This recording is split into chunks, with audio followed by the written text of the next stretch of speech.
மூச்சு கொடுத்த ஆண்டவனுக்கும் பேச்சு கொடுத்த தமிழ் அன்னைக்கும் வாய்ப்பு கொடுத்த நியூ ஜெர்சி சன்ரைஸ் வானொலிக்கும் வணக்கங்கள் பல பல.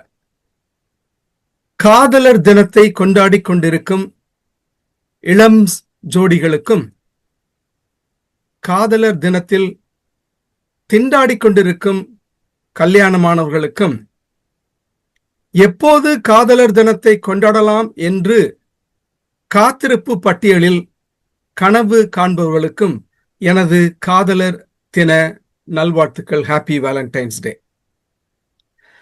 இந்த காதலர் தினத்துல கல்யாணமானவங்க திண்டாடிட்டு இருக்காங்கன்னு சொன்னேன் இல்லையா, அது என்னையும் சேர்த்து தான் சொன்னேன். இந்த மனைவி அமைவதெல்லாம் இறைவன் கொடுத்த வரம் அப்படின்னு சொல்றத கேட்டிருக்கிறேன். அந்த ஆளை தான் தேடிட்டு இருக்கிறேன். இப்ப எங்களுக்கு திருமணமாகி 33 வருஷம் ஆயிடுச்சு. ஆயுள் தண்டனையே 12 to 14 வருஷத்துக்குள்ள முடிஞ்சிரும்னு சொல்றாங்க. ஆனா இதுதான் முடிய மாட்டேங்குது. அதோட இந்த பிப்ரவரி மாசம் வந்துருச்சுன்னா ஒரே சிக்கல் ஆயிருது.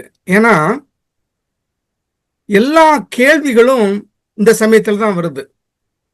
முதல்ல, ஏங்க என்ன பிடிச்சுதான் நீங்க கல்யாணம் பண்ணீங்களா அப்படின்னு ஒரு கேள்வி வரும். அது இந்த பிப்ரவரி மாசத்துல தான் வரும். அப்புறம் என்ன உங்களுக்கு பிடிக்குமா பிடிக்காதா, என்ன விரும்புறீங்களா இல்லையா, ஆமா இதெல்லாம் என்னை நல்லா பாத்துக்குவீங்களா, இதெல்லாம் 33 வருஷம் கழிச்சு கேட்கிற கேள்வியா? நீங்களே சொல்லுங்க. அதோட இப்படி கேட்கிற கேள்விக்கு உண்மையிலேயே உண்மையா பதில் சொல்ல முடியுமா? அதுவும் முடியாதுதான். அதான் ஒரு இதை படத்துல கேட்டது ஞாபகம் இருக்குது. இதுக்கெல்லாம் உம்முன்னு இருந்தா பெட்டர். இந்த உசுப்பேத்துறவங்கள்ட்ட உம்முனும் கடுப்பேத்துறவங்கள்ட்ட கம்முன்னு இருந்துட்டா வாழ்க்கை பிரகாசமா இருக்கும் அப்படின்னு எங்கேயோ கேட்ட ஞாபகம். அதனால கம்முன்னு இருந்துருவேன். ஆனா ஒரு கேள்விக்கு கம்முன்னு இருக்க முடியாது. அது என்ன கேள்வினா, இந்த வேலண்டைன்ஸ் டேக்கு எனக்கு என்ன பரிசு கொடுக்க போறீங்க அப்படின்னு. அதுல இருந்தே ஒரே டென்ஷனா இருக்கும். அது இந்த வருஷம் ரொம்ப டென்ஷன். தங்க விலை பார்த்தா பயங்கரமா ஏறிட்டு இருக்குது. அதனால இந்த வருஷம் பொண்ணு வைக்கிற இடத்துல பூ வச்சு கொடுத்துடலாம் அப்படின்ட்டு நம்ம பிள்ளையார் கோயில்ல போய் ஒரு மல்லிப்பூ ஒரு முழம் வாங்கி கொடுத்துடலான்னு ஒரு ஐடியா பண்ணிருக்கிறேன். அது ஒர்க் அவுட் ஆகும்னு நினைக்கிறேன். இதுதான் என் ஃப்ரெண்டு சொல்றான், காதல்னாவே தோல்விதாண்டா அப்படின்னு சொன்னான். என்னடா சொல்ற அப்படின்னா, அவன் காதல்ல ஒண்ணு காதலிச்சு தோல்வி அடைவாங்க, இல்லைன்னா கல்யாணம் பண்ணிட்டு தோல்வி அடைவாங்க அப்படின்னு சொன்னான். கேட்கறதுக்கு ஒரு மாதிரி இருந்தா கூட கொஞ்சம் ஆறுதலா தான் இருந்தது எனக்கும் இதை கேட்கும் பொழுது. இப்ப தலைப்புக்கு வருவோம். தலைப்பு டேட்டிங் செய்ய அனுமதிப்பது நன்மை கூட்டுமா அல்லது தீமை பெருக்குமா? அதுதான் தலைப்பு. தலைப்பை கொஞ்சம் உத்து நம்ம கவனிக்கணும். இதுல டேட்டிங் செய்வது நன்மை கூட்டுமா அல்லது தீமை பெருக்குமா அப்படிங்கிற தலைப்பு நான் வைக்கல. ஏன்னா வர எல்லாரும் சுபா, நம்ம கிரேஸ், முத்துக்குமார் எல்லாம் யூத் நினைச்சேன் நானு. ஆனா அப்புறம் தான் தெரிஞ்சது அவங்களுக்கே யூத் பிள்ளைங்க இருக்கிறாங்கன்னு சொல்லிட்டு. அதனால தலைப்பை மாத்திட்டேன். டேட்டிங் செய்ய அனுமதிப்பது நன்மை கூட்டுமா அல்லது தீமை பெருக்குமான்னு சொல்லிட்டு. அந்த தலைப்புல பார்க்கும் பொழுது இப்ப காலமே மாறி போச்சு. உங்க காலம் மாறி போச்சு, என் காலமும் மாறி போச்சு. நம்ம எல்லாம் ஒரு காலத்துல யூத்தா இருந்தோம், இப்ப இல்ல. நமக்கே பிள்ளைங்க பெரிய பிள்ளைகள் ஆயிடுச்சு.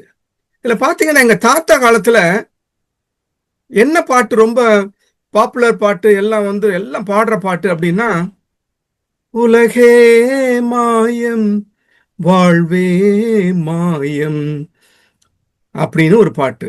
நிலையேது நாம் காணும் சுகமே மாயம், காணும் சுகமே மாயம். இதுதான் எங்க தாத்தா காலத்துல ரொம்ப விருப்பமான பாட்டா இருந்திருக்குதுன்னு கேள்விப்பட்டேன். சரி, அதை விடுங்க. எங்க அப்பா காலத்துல என்ன பாட்டு அப்படின்னு கேட்டா, அவள் பறந்து போனாளே என்னை மறந்து போனாளே, நான் பார்க்கும் போது கண்களிரண்டை கவர்ந்து போனாளே. அப்படி சரி, ஒரு சைடு அப்படி பாடுறாங்க, இன்னொரு சைடு என்ன பாட்டாங்க? எங்க சித்தப்பா காலத்துல என்ன பாடினாங்கன்னு பார்த்தா, கண்ணை படைத்து பெண்ணை படைத்த இறைவன் கொடியவனே, ஓ இறைவன் கொடியவனே, எங்கே நிம்மதி, அப்படி பாடியிருக்கிறாங்க. சரி, என் காலத்துல என்ன பாட்டு வந்துச்சு அப்படின்னு பார்த்தா, நான் பாட போறது இல்லை, ஏன்னா என் வயசை நீங்க கண்டுபிடிச்சிருவீங்க, அதனால அந்த பாட்டை விட்டுருவோம். இப்படி காலம் மாறி வந்திருக்குது. தாத்தா காலத்துல, அப்பா காலத்துல, நம்ம காலத்துல எல்லாம் காலம் மாறி போய் ஒவ்வொரு காலத்திலையும் காதல் போனா தோல்வி அடைஞ்சிருக்கான். என்னன்னு கேட்டா, இந்த பெண்கள் எல்லாம் எங்க அண்ணன் அடிக்கும், எங்க அப்பா கொண்டே விடுவாரு, எங்க அம்மா தூக்குல தொங்கிடுவாங்க, உங்கள்ட்ட அண்ணன் மாதிரிதான் பழகுனேன், இப்படி சொல்லி ஏமாந்த காலம் ரொம்ப அதிகமா இருக்கு. அப்படி இருந்த காலத்திலிருந்து நம்ம இந்த காலம் வந்து பார்த்தோம்னா, காலம் மாறி போச்சு. பார்த்தா இங்க 3 பொண்ணுங்க வந்திருக்கிறாங்க. 3 பேரும் டேட்டிங் செய்ய அனுமதிப்பது நன்மை பயக்கும் அப்படின்னு சொல்ல வந்திருக்காங்க. அதை பார்க்கும் பொழுது நம்ம எல்லாம் தப்பான காலத்துல பிறந்துட்டோம் போல இருக்குது, கொஞ்சம் லேட்டா பிறந்திருக்கலாம் போல இருக்கு அப்படின்னு தோணுது. நம்ம ஆண்குலம் பாருங்க, இந்த கடைக்கன் பார்வைக்கு ஏங்கிய ஆண்குலம், ஒவ்வொரு துளியிலும் உன்முகம் தெரிகிறது என்று புலம்பிய ஆண்குலம். இங்க இந்த லேசா இந்த விரல் நுனி பட்டாலே மின்சாரம் வருது அப்படின்னு நினைச்ச ஆண்கள். நம்ம எங்க ஊர்ல எல்லாம் மின்சாரம் ஒரு சைடு வரும், 2வது சைடு அருவாள் வந்துடும். அதனால நாங்க ரொம்ப ரொம்ப ஜாகிரதையா இருப்போம் மதுரைக்காரங்கெல்லாம். இதுதான் கால கொடுமைங்கிறது. ஏன்னா இப்ப உள்ள ஆண்குளம்லாம் வந்துட்டு டேட்டிங் செய்ய அனுமதிக்க கூடாது, அது தீமை பெருக்கும் அப்படின்னு சொல்லிட்டு இந்த ஆண்குளங்கள்லாம் இங்க வந்திருக்காங்க. இப்படி காலம் மாறி போச்சு, கால கொடுமைன்னு தான் சொல்லணும். அப்படி இருக்கிற இந்த காலத்துல நம்ம எல்லாம் ஒண்ணு சேர்ந்து இந்த என்ன அவங்க குழுவுல என்ன பேச போறாங்க அப்படின்னு பாக்குறதுக்கு நாங்க கூடி வந்திருக்கிறோம்.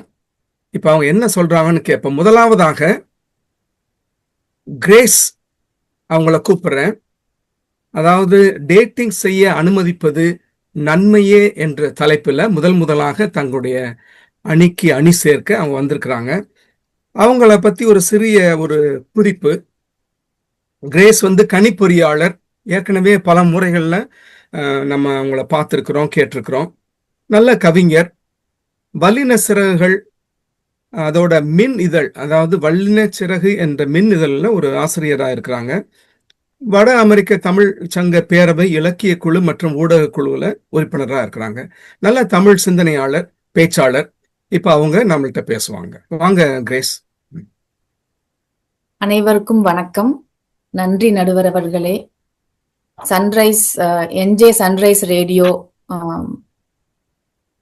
நேயர்களுக்கும் இந்த பட்டிமன்றத்தை பார்க்கும் அனைவருக்கும் என்னுடைய காதலர் திருநாள் வேலண்டைன்ஸ் டே வாழ்த்துக்கள். இப்போ டேட்டிங் செய்ய அனுமதிப்பது நன்மை பயக்குமே அப்படிங்கிறது தான் என்னுடைய வாதம். அதுதான் வந்து உண்மையும் கூட. இப்போ நடுவர் வந்து தொடக்க உரையில சொன்னீங்க, நீங்க உங்க மனைவி வந்து கேள்வி கேக்குறாங்க, இப்போ பிடிக்குமா, என்னை விரும்பிதான் கல்யாணம் பண்ணீங்களா, அப்புறம் இதெல்லாம் வந்து உங்களுக்கே வந்து ரொம்ப கவலையா இருக்கு, 33 ஆண்டுகளுக்கு அப்புறம் கேட்கிற கேள்வியா இது அப்படின்னு சொன்னீங்க. அங்கவே உங்களுக்கு வந்து பதில் கிடைச்சிருக்கும் நடுவர் அவர்களே. இதெல்லாம் டேட்டிங் செய்ய உங்க காலத்துல அனுமதிச்சிருந்தாங்கன்னா உங்களுக்கு இந்த கேள்விகள்லாம் அன்னைக்கே நீங்க பதில் சொல்லியிருந்திருக்கலாம். இன்னைக்கு பொய் சொல்ல வேண்டியது இருக்கே அப்படின்னு நீங்க கவலைப்படவும் தேவையில்லை. அதெல்லாம் வந்து நீங்களே தொடக்கத்திலேயே வந்து டேட்டிங் செய்ய அனுமதிப்பதின் நன்மையை வந்து சொல்லிட்டீங்க. அதுக்கு முதல்ல உங்களுக்கு நான் நன்றி சொல்லிக்கிறேன். அதனாலதான் சொன்னேன், நான் தப்பி இந்த காலத்துல பிறந்துட்டேன்னு சொல்றேன் கிரேஸ். ஆமா ஆமா ஆல்கி, அதேதான். ஏன்னா இன்றைக்கு பிறந்திருந்தா டேட்டிங் செய்யறதுக்கு இடைக்காலத்துல இருந்த தடைகள் தான் நான் சொல்லுவேன். ஏன்னா நம்மளுடைய தமிழ் மரபுல டேட்டிங் வந்து முன்னாடி இருந்ததற்கான சான்று நம்மளுடைய சங்க இலக்கியம். நம்ம அதுக்கு அகம் புறம்னு வச்சு அக பாடல்கள்னு அத்தனை பாடல்கள் இருக்கு நம்மளுடைய தமிழ் மரபுல. களவியல், அதாவது திருமணத்திற்கு முன்பு தலைவனும் தலைவியும் பழகுவது அப்படிங்கிறது நம்மளுக்கு எல்லாருக்குமே தெரியும். சோ அப்படிப்பட்ட ஒரு மரபிலிருந்து இடையில எங்க அந்த தடைகள்லாம் வந்ததோ தெரியல. அதனால ரொம்ப சிக்கல் தான் நடுவர் அவர்களே. நானுமே ஜேம்ஸ், அப்படிதான் அந்த நினைக்கிறேன். காலத்துல நானும் படிச்சிருக்கிறேன். அந்த காலத்துல சங்க காலத்துல வந்து ஒரு தலைவன் ஒரு தலைவி தான் இருந்தாங்க. இங்க ஒரு தலைவி பல தலைவன்களை பாக்குறாங்க, இல்ல ஒரு தலைவன் பல தலைவர்களை பாக்குறாங்க. அதுதானே சிக்கல்னு சொல்றாங்க. ம். ஆஹ் அப்பயுமே அப்படி இருந்திருக்குங்க நடுவர் அவர்களே. அப்போ வந்து அதுதான் வந்து தோழி வந்து சொல்றது, அந்த தோழன் சொல்றது, ஊர்ல வந்து பஞ்சாயத்துக்கு கூப்பிடுங்க, அந்த பாடல்கள்லாம் இருக்கும். தலைவி வந்து இந்த குளக்கரையில உட்கார்ந்து பெரிய மனிதர்கள்லாம் வந்து இந்த கதையை கேட்க மாட்டீங்களா அப்படின்னு சொல்ற மாதிரி பாடல்கள் எல்லாமே கூட இருக்கு. எல்லாமே அப்ப நீங்க முழுமையாக அந்த அகப்பாடல்கள்லாம் எடுத்து பாத்தீங்கன்னா காதல் வாழ்வின் முழு சாராம்சமும் அதுல இருக்கும். அதுல எப்படி வந்து ஒரு ஆணோ பெண்ணோ காதல் வயப்படுறாங்க, எப்படி ஒருவருக்கு ஒருவர் காதல சொல்லிக்கிறாங்க, அதை வந்து ஏற்கிறாங்களா ஏற்கலையா, அதுல வர தடைகள் என்ன, இப்படி எல்லாமே அதுல இருந்திருக்கு அப்படிங்கிறது ஒரு விஷயம். இப்ப நான் எனக்கு தலைப்புக்கு வரேன். அகப்பாடல்கள் எனக்கு அகப்பாடல்கள் ரொம்ப ரொம்ப பிடிக்கும். திருக்குறள்ல கூட நான் வந்து காமத்துப்பால்ல இருந்து தான் முதல்ல படிக்க ஆரம்பிச்சேன். ஓ நல்லது நடுவர் அவர்களே. ம். இப்போ உறவுகளை இப்ப டேட்டிங் செய்ய அனுமதிப்பது என்ன அப்படின்னா, அது ஆணோ பெண்ணோ அந்த 10 பருவத்து பிள்ளைகளுக்கு வந்து உறவுகளை பற்றிய ஒரு புரிதல் ஏற்படும் அப்படிங்கிறது வந்து உண்மை. டேட்டிங் செய்யும் பொழுது, அவங்க பழகும் பொழுது, குறிப்பாக வந்து எதிர்ப்பாளினர் குறித்து அவங்களுடைய எப்படி சிந்திக்கிறாங்க, அவங்களுடைய செயல்பாடுகள் எப்படி இருக்கு அப்படின்லாம் வந்து நம்ம புரிஞ்சுக்கலாம். இப்ப டேட்டிங் செய்யாம இப்ப வந்து நீங்க சொன்ன மாதிரி முன்னாடி டேட்டிங் அனுமதிக்கப்படாமல் இருந்த காலத்துல வீட்டுல பார்த்து வச்ச மாப்பிள்ளையோ பொண்ணையோ கல்யாணம் பண்ணிட்டு அப்போதான் வந்தோன்னா ஒண்ணுமே புரியாது. இவங்களுக்கு எதுக்கு இப்ப கோவப்படுறாங்க, எதுக்கு அவங்க மகிழ்ச்சி அடைவாங்க, அவங்களுக்கு என்ன வேணும் அப்படிங்கிறதே நம்மளுக்கு தெரியாது. சோ அந்த மாதிரி பிரச்சனைகள்லாம் இல்லாம இப்போ அவங்களுக்கு என்ன பிடிக்கும், அவங்க வந்து நான் வந்து ஒரு பெண்ணாக இருந்து இப்படி இந்த விஷயத்தை அணுகுறேன், அவங்க வந்து ஆணா இருந்து எப்படி அணுகுறாங்க, இந்த மாதிரி எல்லாம் வந்து தெரிஞ்சு கொள்றதுக்கு வந்து அது ஒரு நல்ல ஒரு விஷயமா இருக்கு டேட்டிங். அது மாதிரி வந்து இப்ப நீங்க பரிசு கொடுக்கறத பத்தி சொன்னீங்க. பொன் விலை ஏறிடுச்சு, நான் பூ கொடுக்கலாம் அப்படின்னு சொல்லிட்டு. இப்ப இங்க கூட வந்து அந்த பரிசு கொடுப்பது அப்படிங்கிறதே வந்து ஒரு அந்த அந்த உறவுக்கு அந்த நபருக்கு நம்ம வந்து எவ்வளவு ஒரு அன்பு கொடுக்கிறோம், எவ்வளவு அவங்களுக்கு வந்து அந்த பிரதானமா இருக்காங்கன்றத காமிக்கிறது தான். பரிசு பொருள் விட அந்த பரிசு கொடுக்கணுங்கிற அந்த இதுதான் வந்து நிறைய பெண்கள் விரும்புறாங்க, ஆண்களுக்கும் அதுதான் இருக்கும்னு நான் நம்புறேன். அப்போ இந்த டேட்டிங் பண்ணும் பொழுது அதை கற்றுக்கொள்வார்கள் 10 பருவத்தினர். அப்ப அந்த பெற்றோருக்கும் தெரிஞ்சு அது ஒரு பாதுகாப்பான ஒரு புரிதலுடன் கூடிய டேட்டிங்காக அது வந்து அவங்களுக்கு நல்லா புரிஞ்சுக்கிறதுக்கு நல்ல ஒரு வழி வகுக்கும். அப்ப வந்து ஒரு தோழி கூட சொன்னாங்க, அவங்க பையன் வந்து பொக்கே வாங்கி கொடுன்னு சொன்னப்ப வந்து ரொம்ப வெக்கப்பட்டுட்டு அப்படியே ஓடிட்டான். ஆனா அதுக்கப்புறம் அவனுக்கு ஒரு உடம்பு முடியாம இருக்கும் போது அந்த பொண்ணு பார்க்க வந்துச்சு, பொக்கேயும் ஏதோ ஃப்ரூட்ஸும் வாங்கிட்டு வந்தோன்னா அவனுக்கு ரொம்ப மகிழ்ச்சி. அப்ப வந்து உனக்கு ஒரு தொங்க இந்த மாதிரி முக்கியத்துவம் கொடுத்து ஒரு சின்ன ஒரு இது செய்யும் போது உனக்கு மகிழ்ச்சியா இருக்கே அப்படின்னு நான் கேட்டேன். அப்புறம் அடுத்த தடவை நான் கடைக்கு போகும்போது அம்மா பொக்கே வாங்கி கட்டுமான்னு கேட்டான் அப்படின்னாங்க. சோ இந்த மாதிரி எல்லாம் ஒரு பெற்றோர் அனுமதிச்சு பெரியவங்க அனுமதிச்சு நடக்கும்போது ஒரு புரிதலுக்கும் ஒரு வழிவகுக்கும் அப்படிங்கிறது உண்மை. இன்னொன்னு வந்து இப்ப ஏதாவது ஒரு இடத்துல வந்து நம்மளுக்கு நம்ம டேட்டிங் செய்யறவங்க அந்த ஒத்து வரல அப்படின்னா அது சீக்கிரமே தெரிஞ்சுக்கிட்டு ஓகே இதுதான் தன்னை உணர்ந்து கொள்வதற்கு, இது எனக்கு பிடிக்குது, இது எனக்கு பிடிக்கல, எது வந்து என்னுடைய வாழ்க்கையில எனக்கு எது வேணும் அப்படிங்கறத ஒரு புரிஞ்சுக்கிறதுக்கும் வந்து பயன்படும் அப்படின்னு நான் நினைக்கிறேன். அப்ப ஏதாவது ஒண்ணு சரியில்லை அப்படின்னு சொல்லி விலகுறாங்க அப்படின்னா அதனால் வரக்கூடிய அந்த ஒரு கவலையையும் வலியையும் கூட பெற்றோர் அனுமதியுடன் செய்யும் பொழுது அதையும் வந்து மீண்டு வர்றதுக்கு உதவி செய்யும். அந்த அவங்க சந்திக்கிற அந்த வழியும் கூட பின்னாடி வந்து அடுத்த அடுத்த உறவுகள்லையும் திருமண வாழ்வுலையும் வந்து முக்கியமா வந்து ரொம்ப பயனுள்ளதா இருக்கும் அப்படின்னு சொல்றாங்க. அதை நான் நம்புறேன். இன்னொன்னு வந்து வாழ்க்கை வந்து எப்பொழுதுமே தங்க தட்டுல அப்படியே மலர்கள் தூவி அப்படியே ரொம்ப மென்மையா இருக்கும் அப்படிங்கிறது இல்ல. இதுக்கு வந்து ஒரு அழகான அகநானூற்று பாடல் ஒண்ணு எனக்கு நினைவுக்கு வருது. அந்த பாடல்ல வந்து இரவுல வந்து அந்த காவலர்கள் இருப்பாங்க, காவலர்கள் தூங்கினாலும் அம்மா வந்து சத்தம் போடுவாங்க, அம்மா தூங்கினாலும் வந்து நாய் கத்தும், நாய் தூங்கினாலும் வந்து ஆந்த கத்தும், இப்படின்னு ஒண்ணு ஒண்ணா வரும். இது எல்லாமே அமைதியா இருந்து அந்த ஒரு நாள் அமைஞ்சா கூட அன்னைக்கு பார்த்து தலைவன் வரமாட்டான். அப்ப இந்த மாதிரி நாங்க சந்திக்கிறது வந்து அந்த தித்தன் அப்படிங்கிற ஒரு மன்னனுடைய உரந்தை நகருக்கு வெளியே இருக்கிற அந்த புறக்காடு, அந்த காட்டுல இருக்கிற தடங்கல்கள் அது அங்க இருக்கிறது போன்றது அப்படின்னு அந்த தலைவி சொல்வதாக அந்த பாடல் இருக்கும். அதுல அழகா அந்த விஷயங்கள்லாம் அடுக்கி இருப்பாங்க பாருங்களேன். அது வந்து ரொம்ப இன்றைய வாழ்வுக்கு யதார்த்தமா ரொம்ப பொருந்தி போகும். டேட்டிங் செய்யும் பொழுது என்னென்ன தடைகள் வருது, என்னென்ன பிரச்சனைகள் வருது, இதெல்லாம் தாண்டித்தான் வாழ்க்கை அப்படிங்கறத அவங்க கத்துக்கிட்டாங்கன்னு வச்சுக்கோங்களேன். அது வந்து ரொம்ப ஒரு நல்லதா இருக்கும் அவங்களுக்கு. அடுத்த வந்து வாழ்க்கை வந்து இப்படிதான் இருக்கும் அப்படின்னு புரிஞ்சுக்கிறதுக்கு. அதனால வந்து நம்ம டேட்டிங் செய்யறதுக்கு அனுமதிக்கணும். இல்ல நம்ம அனுமதிக்க மாட்டோம் அப்படின்னு சொல்லி அதை இந்த பிள்ளைங்க கேக்குறாங்களா அப்படிங்கிறது வேற விஷயம். அவங்க கேட்டாங்க அப்படின்னா அவங்களுடைய வாழ்வுக்கு தான் வந்து அது நல்லதா இருக்காது. அதனால வந்து டேட்டிங் செய்ய அனுமதிப்பது வந்து நன்மை பயக்கும் என்று என்னுடைய வாதத்தை கூறி அமைகிறேன். நன்றி, வணக்கம். நன்றி நன்றி கிரேஸ். இந்த காலத்துல வந்து பேசுவாங்கன்னா அவங்க சங்க காலத்துக்கே எடுத்துட்டு போயிட்டாங்க. சங்க காலமும் உங்க காலமும் ஒண்ணு இல்லைங்கிற நினைக்கும் போதுதான் நமக்கு மனசு கஷ்டமா இருக்கு இல்லைங்களா? சரி, சங்க காலத்துல இருந்து இந்த காலம் வந்து அது மாறி வருமா அப்படிங்கிறத சொன்னாங்க. குறிப்பா உறவுகளில் ஒரு புரிதல் உண்டாகிறதுக்கு வந்து டேட்டிங் ரொம்ப முக்கியம் அப்படின்னு சொன்னாங்க. அதோட பெற்றோர்களுக்கும் பிள்ளைகளுக்கும் கூட ஒரு நல்ல புரிதல் டேட்டிங் மூலம் உருவாகும் அப்படின்னு சொன்னாங்க. இதெல்லாம் முதலே தெரியாம போச்சே, கொஞ்சம் முதலே சொல்லியிருக்கிறாங்கல்ல கிரேஸ். சரி, இப்ப வந்து அதுக்கு எதிர்குரலாக முத்துக்குமார் தேவதாஸ் வராரு. அவர் என்ன சொல்றாருன்னா, டேட்டிங் செய்ய அனுமதிப்பது இது வந்து நிச்சயமாக தீமையை பெருக்கும் என்ற அணியிலிருந்து பேச வந்திருக்கிறாரு. அவரை ஒரு சிறு அறிமுகம். அமெரிக்காவில் வந்து நியூயார்க்ல, நியூ ஜெர்சில வாழ்ந்தாலும் நியூயார்க்ல வந்து ஒரு மென்பொருள் பொறியாளராக அவர் பணிபுரிந்து வருகிறார். தமிழ் மொழி, இலக்கியம், மரபு கலைகள் இதுல எல்லாம் நிறைய அவருக்கு ஈடுபாடு உண்டு. கிடைக்கிற நேரத்துல எல்லாம் அது மாதிரி தமிழுக்காக அவர் செலவழிக்கிறாரு. அது தவிர மரபு கலைகளான பறை, இசைத்தல், ஒயிலாட்டம், அது தமிழ் விவாத மேடை, இதுல எல்லாம் அடிக்கடி அவரை பார்க்கலாம். அது தவிர இப்ப நியூ ஜெர்சி தமிழ் சங்கத்திலையும் ஒரு பொறுப்புல அவர் இப்ப செயலாளராக இருக்கீங்களோ முத்துக்குமார்? ஆமா, இப்ப செயலராக அவர் பணியாற்றி கொண்டிருக்கிறார். அவரே அவருடைய அணிக்கு பேச வருமாறு அன்புடன் அழைக்கிறேன். முத்துக்குமார்.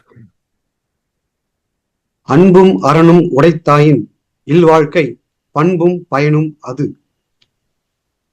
இது வந்து நம்மளுடைய தலைப்புக்கு மிக தேவையான ஒரு குரல் நான் நினைக்கிறேன் நடுவர் அவர்களே. நம்ம எதிரணியினர் வந்துட்டு இந்த தலைப்பு சரியா புரிஞ்சுக்கலன்னு எனக்கு ஒரு சின்ன சந்தேகம் இருக்கு. அதாவது டேட்டிங் அப்படிங்க போகும்போது அதுக்குரிய பொருள் நம்ம பார்த்தோம்னா ஒருவர் பேசி பழகி புரிந்து கொள்ளும் ஒரு செயல். அது எதுக்கு பயன்படுதுன்னா இருவருடைய காதல் மற்றும் திருமண உறவுக்கான ஒரு முன்னோட்டமாக அமையுது. ஆனா இன்னைக்கு இருக்கிற மக்கள் வந்து அதெல்லாம் விட்டுட்டாங்க. இதற்கான இணை சொற்கள் இருக்கு. நட்பு பாராட்டுதல், இணை தேடுதல், அதை புடிச்சுக்கிட்டாங்க. மக்கள் வந்து ஒருவர் புரிந்து கொள்ள தேவையான கால அவகாசம்னு ஒண்ணு இருக்கு. இந்த டேட்டிங் பாத்தீங்கன்னா ஒரு விரைவான ஒரு அன்பு பரிமாற்றம், ஒரு இணை தேடுதல், அந்த நிலையில தான் இன்னைக்கு இருக்குது. அதுல கூட பாத்தீங்கன்னா நிறைய முன்னோடிகளை ஆகி இன்னைக்கு ஸ்பீட் டேட்டிங்லாம் ஒண்ணு வந்துருச்சு. அதாவது 2 நிமிஷத்துக்குள்ள வந்து நீங்க அவங்க இணைய புரிஞ்சு அவங்களை வந்து நீங்க இணைய ஏத்துக்கலாமா வேணாமான்னு முடிவு செய்யணும். எனக்கு முத்துக்குமார், எனக்கு பிளைண்ட் டேட்னு கேள்விப்பட்டிருக்கிறேன். இது என்ன ஸ்பீட் டேட்டா இருக்குது? ரொம்ப ஸ்பீடா போறாங்களோ? இல்ல, டேட்டிங் எப்ப பண்ண தொடங்கலாம் போய் அவங்க பிளைண்ட் ஆயிட்டாங்க. இது வந்து அதுக்கு அடுத்த கட்டம். அதுலயே வந்து ஸ்பீட் டேட்டிங் சொல்லிட்டு சீக்கிரம் செத்து போறதுக்கான ஒரு வழி.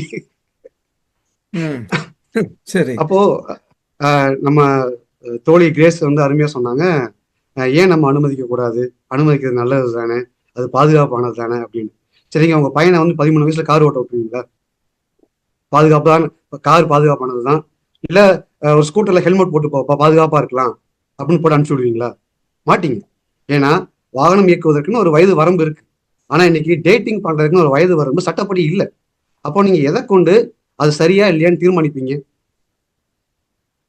ரெண்டாவது, டேட்டிங்கை அனுமதிப்பதுன்னு வரப்போகும்போதே அங்க வந்து நம்ம யார் அனுமதிப்போம்? நம்ம கட்டுப்பாடு கீழே இருக்கவங்க தான் நம்ம அனுமதிப்போம். அவங்க தான் நம்மகிட்ட வந்து பர்மிஷன் வாங்குவாங்க. நம்ம வந்து அனுமதி கொடுக்கலாமா வேணாமன்ற நிலையில நம்ம இருப்போம் இல்லைங்களா? அப்போ அனுமதி வாங்க நிலையில இருக்கிறவங்க குழந்தைகள். குழந்தைகளுக்கான மனநிலை எவ்வளவு இருக்குமோ அவ்வளவுதான் அவங்களுக்கு இருக்கும். அதை தாண்டி நம்ம வந்து அவங்களுக்கான ஒரு எக்ஸ்போஷர், விரிவான எக்ஸ்போஷரை நம்ம வந்து சின்ன வயதிலேயே கொடுத்துட்டோம் அப்படின்னாக்க அவர்கள் தடுமாறி போவதற்கான வழிமுறைகள் தான் அதிகம் இருக்கிறதே தவிர அதில் பாதுகாப்பான நிலைகள் எதுவும் இல்லை என்பது என்னுடைய பணிவான ஒரு கருத்துங்க நடுவர் அவர்களே. சரி. இன்னொன்னு சொன்னாங்க, சங்ககாலம் தொல்காப்பியர் எல்லாம் அவங்க சொன்னாங்க. சரி, அதே தொல்காப்பியர் தான் காதலுக்குரிய பொருத்தங்கள் என்ன, கட்டுப்பாடுகள் என்ன, அதையும் அவர் சொல்லியிருக்கிறார். அந்த பொருத்தங்கள்ல பாத்தீங்கன்னாக்க பருவம், அன்பு, இது வந்து ஒரு முக்கியமான இடம் வகிக்கிறது. அப்ப நம்ம சரியான பருவத்துல சரியான அன்பு பகிர்தலை தான் நம்ம ஏற்படுத்தி கொடுக்குறோமான்ற ஒரு கேள்வி இங்க நமக்கு எழுது. அதே மாதிரி கட்டுப்பாடுகள், சங்க காலத்துல நீங்க பாத்தீங்கன்னாக்க ஊர் கட்டுப்பாடுகள் நிறைய இருக்கும். 6 மணிக்கு மேல வெளியே போகக்கூடாது, அந்த அந்த கட்டுப்பாடுகள் நிறைய இருக்கும். தனியா பேசக்கூடாத கட்டுப்பாடுகள் இருக்கும். இன்னைக்கு அப்படி கிடையாது. இன்னைக்கு சோஷியல் ஆப்ஸ் நிறைய வந்துருச்சு. ஃபேஸ்புக்ல இருந்து, வாட்ஸ்அப்ல இருந்து, ஸ்னாப்சாட்ல இருந்து முகமே தெரியாம ஒருவருடன் அன்பு பரிமாறிக்கொள்வது எவ்வளவு ஆபத்தானது என்பதை நாம் பலமுறை உணர்ந்திருக்கின்றோம். அப்போ சங்க காலத்தை பத்தி பேசுறவங்க அதே காலத்து இன்றைய நிலையோட பொருத்தி பார்ப்பது என்பது ஏற்றுக்கொள்ளக்கூடியதாக இல்லை. முத்துக்குமார், அது சங்க காலமா தெரியல, எங்க காலமாரில தெரியுது 6 மணிக்கு மேல வெளியே போக கூடாதுன்னு சொல்றதெல்லாம். எல்லா காலத்தையும் ஒத்துவரும் நடுவர் அவர்களே. ஏன்னா மகள்களை பெற்ற அப்பாக்களுக்கு தான் தெரியும் அதில் எவ்வளவு சிக்கல்கள் இருக்கிறது என்று. இன்னைக்கு இன்னைக்கு பேச வந்திருக்க தோழி கிரேஸ் ஆகட்டும், இல்ல தோழி சுபா ஆகட்டும், அவர்களுக்கு ஒரு பெண் பிள்ளை இருந்து அவர்கள் இதே புள்ளிகளை பேசியிருந்தால் நான் அவர்களை பாராட்டி இருப்பேன், ஏற்றுக்கொண்டிருப்பேன். அவங்களுக்கு பெண் பிள்ளை இல்லையோ? இரண்டுமே ஆண் பிள்ளைகள் அவர்கள் இருவருக்குமே. இன்னும் காலம் இருக்குது முத்துக்குமார். இருக்கலாம், அது வந்து அவங்க கண்ட்ரோல்ல இருக்குது. சரிங்க. ரெண்டாவது, இப்போ ஏன் வந்து டேட்டிங்கே அனுமதிக்கலாம் அப்படின்னு அவங்க சொல்றாங்கன்னா, பசங்க நீங்க நம்ம கேள்வி கேட்கறாங்க, முன்ன பின்ன தெரியாத ஒருத்தவங்க வந்து இங்க காட்டி கல்யாணம் பண்ணிக்கணும்னு சொல்றீங்க, அது எந்த அளவுக்கு சரி? நாங்க யாருக்கூட பேசி பழகி அப்புறமா கல்யாணம் பண்ணிக்கிறோம், அப்பதான் சரியா வரும்னு சொல்றது இவங்களாம் ஏத்துக்கிறாங்க. அது கரெக்டு தான். அப்பா அம்மா வந்து முன்ன பின்ன தெரியாத கல்யாணம் பண்ணிக்கணும்னு சொல்ல போகும்போது கேள்வி கேட்கிற நீங்க தான் ஆன்லைன்ல முன்ன பின்ன தெரியாத யாராவது ஒருத்தவங்க அன்பை 2 வார்த்தை பேசிட்டா அவங்களுக்காக மயங்கி உடனே அவங்க சோல்மேட் ஆயிடுறாங்க. அவங்க உண்மையான பேரே அதுவான்னு தெரியாது அவங்களுக்கு. இருந்தாலும் அவங்களோட எதிர்கால திட்டங்களை அவங்களோட பகிர்ந்துக்கிறாங்க. அப்போ இது வந்து எந்த அளவுக்கு ஒரு நிதர்சனமான உண்மையை, அவங்களுக்கு உண்மையான நிலையை அவங்களுக்கு வந்து உருவாக்கி கொடுக்குது என்பதை என்னால புரிஞ்சுக்கவே முடியல. டேட்டிங்ல இருக்க ஒரு மிகப்பெரிய சிக்கல் என்னன்னு பாத்தீங்கன்னா, இப்ப இருக்க குழந்தைகளுக்கு வந்து அந்த காதல்லையோ அன்பை வெளிப்படுத்துறதுலையோ எந்த பிரச்சனையுமே கிடையாது. எதிர்பார்ப்புலதான் பிரச்சனை வருது. இந்த இன்ஸ்டாகிராம்ல, ஃபேஸ்புக்ல வந்து இந்த கப்புள் கோல்ஸ், ரீல்ஸ் அதெல்லாம் பார்த்துட்டு அது மாதிரியே தன்னுடைய துணை இணை இருக்கும்னு எதிர்பார்க்கறாங்க. அதெல்லாம் ரீல்ஸ்ல பாக்குறதுக்கு நல்லா இருக்கும், ஆனா ரியல் லைஃப்ல சுத்தமா ஒத்து வராது. அதை அவங்க வந்து புரிஞ்சுக்கவே மாட்டேன்றாங்க. முத்துக்குமார், நீங்க சொன்னீங்களே, இப்ப எனக்கு ஒரு சந்தேகம். அப்ப ஆண் குழந்தைகள் இருந்தா அவங்கள டேட்டிங் அனுமதிக்கலாம், பெண் குழந்தைகள் இருந்தா அவங்க டேட்டிங் அனுமதிக்க கூடாதுன்னு சொல்றீங்களோ? இல்ல, இந்த புள்ளி யாராவது பேசுவாங்கன்னு எதிர்பார்த்தேன். ஆனா நடுவர் நீங்க சொன்னது எனக்கு நல்லா இருக்கு. இன்னும் எத்தனை காலத்தை வந்து முள்ளு மேல சேலைப்பட்டா சேலை கிளியாது இருக்குமான்னு சொல்லி கேள்வி கேட்பீங்களான்னு எனக்கு தெரியல. ஏன் முள்ளு மேல வேட்டி பட்டா வேட்டி கிளியாதா? எங்களுக்கு வேட்டி இல்லையா? அந்த வேட்டி இது வரைக்கும் கிளி இல்லையா அப்படின்னு யாரும் பார்த்ததே கிடையாது. இது வந்து 2 பக்கமும் இரு சாராருக்கும் பாதிப்பு இருக்கு நடுவர் அவர்களே.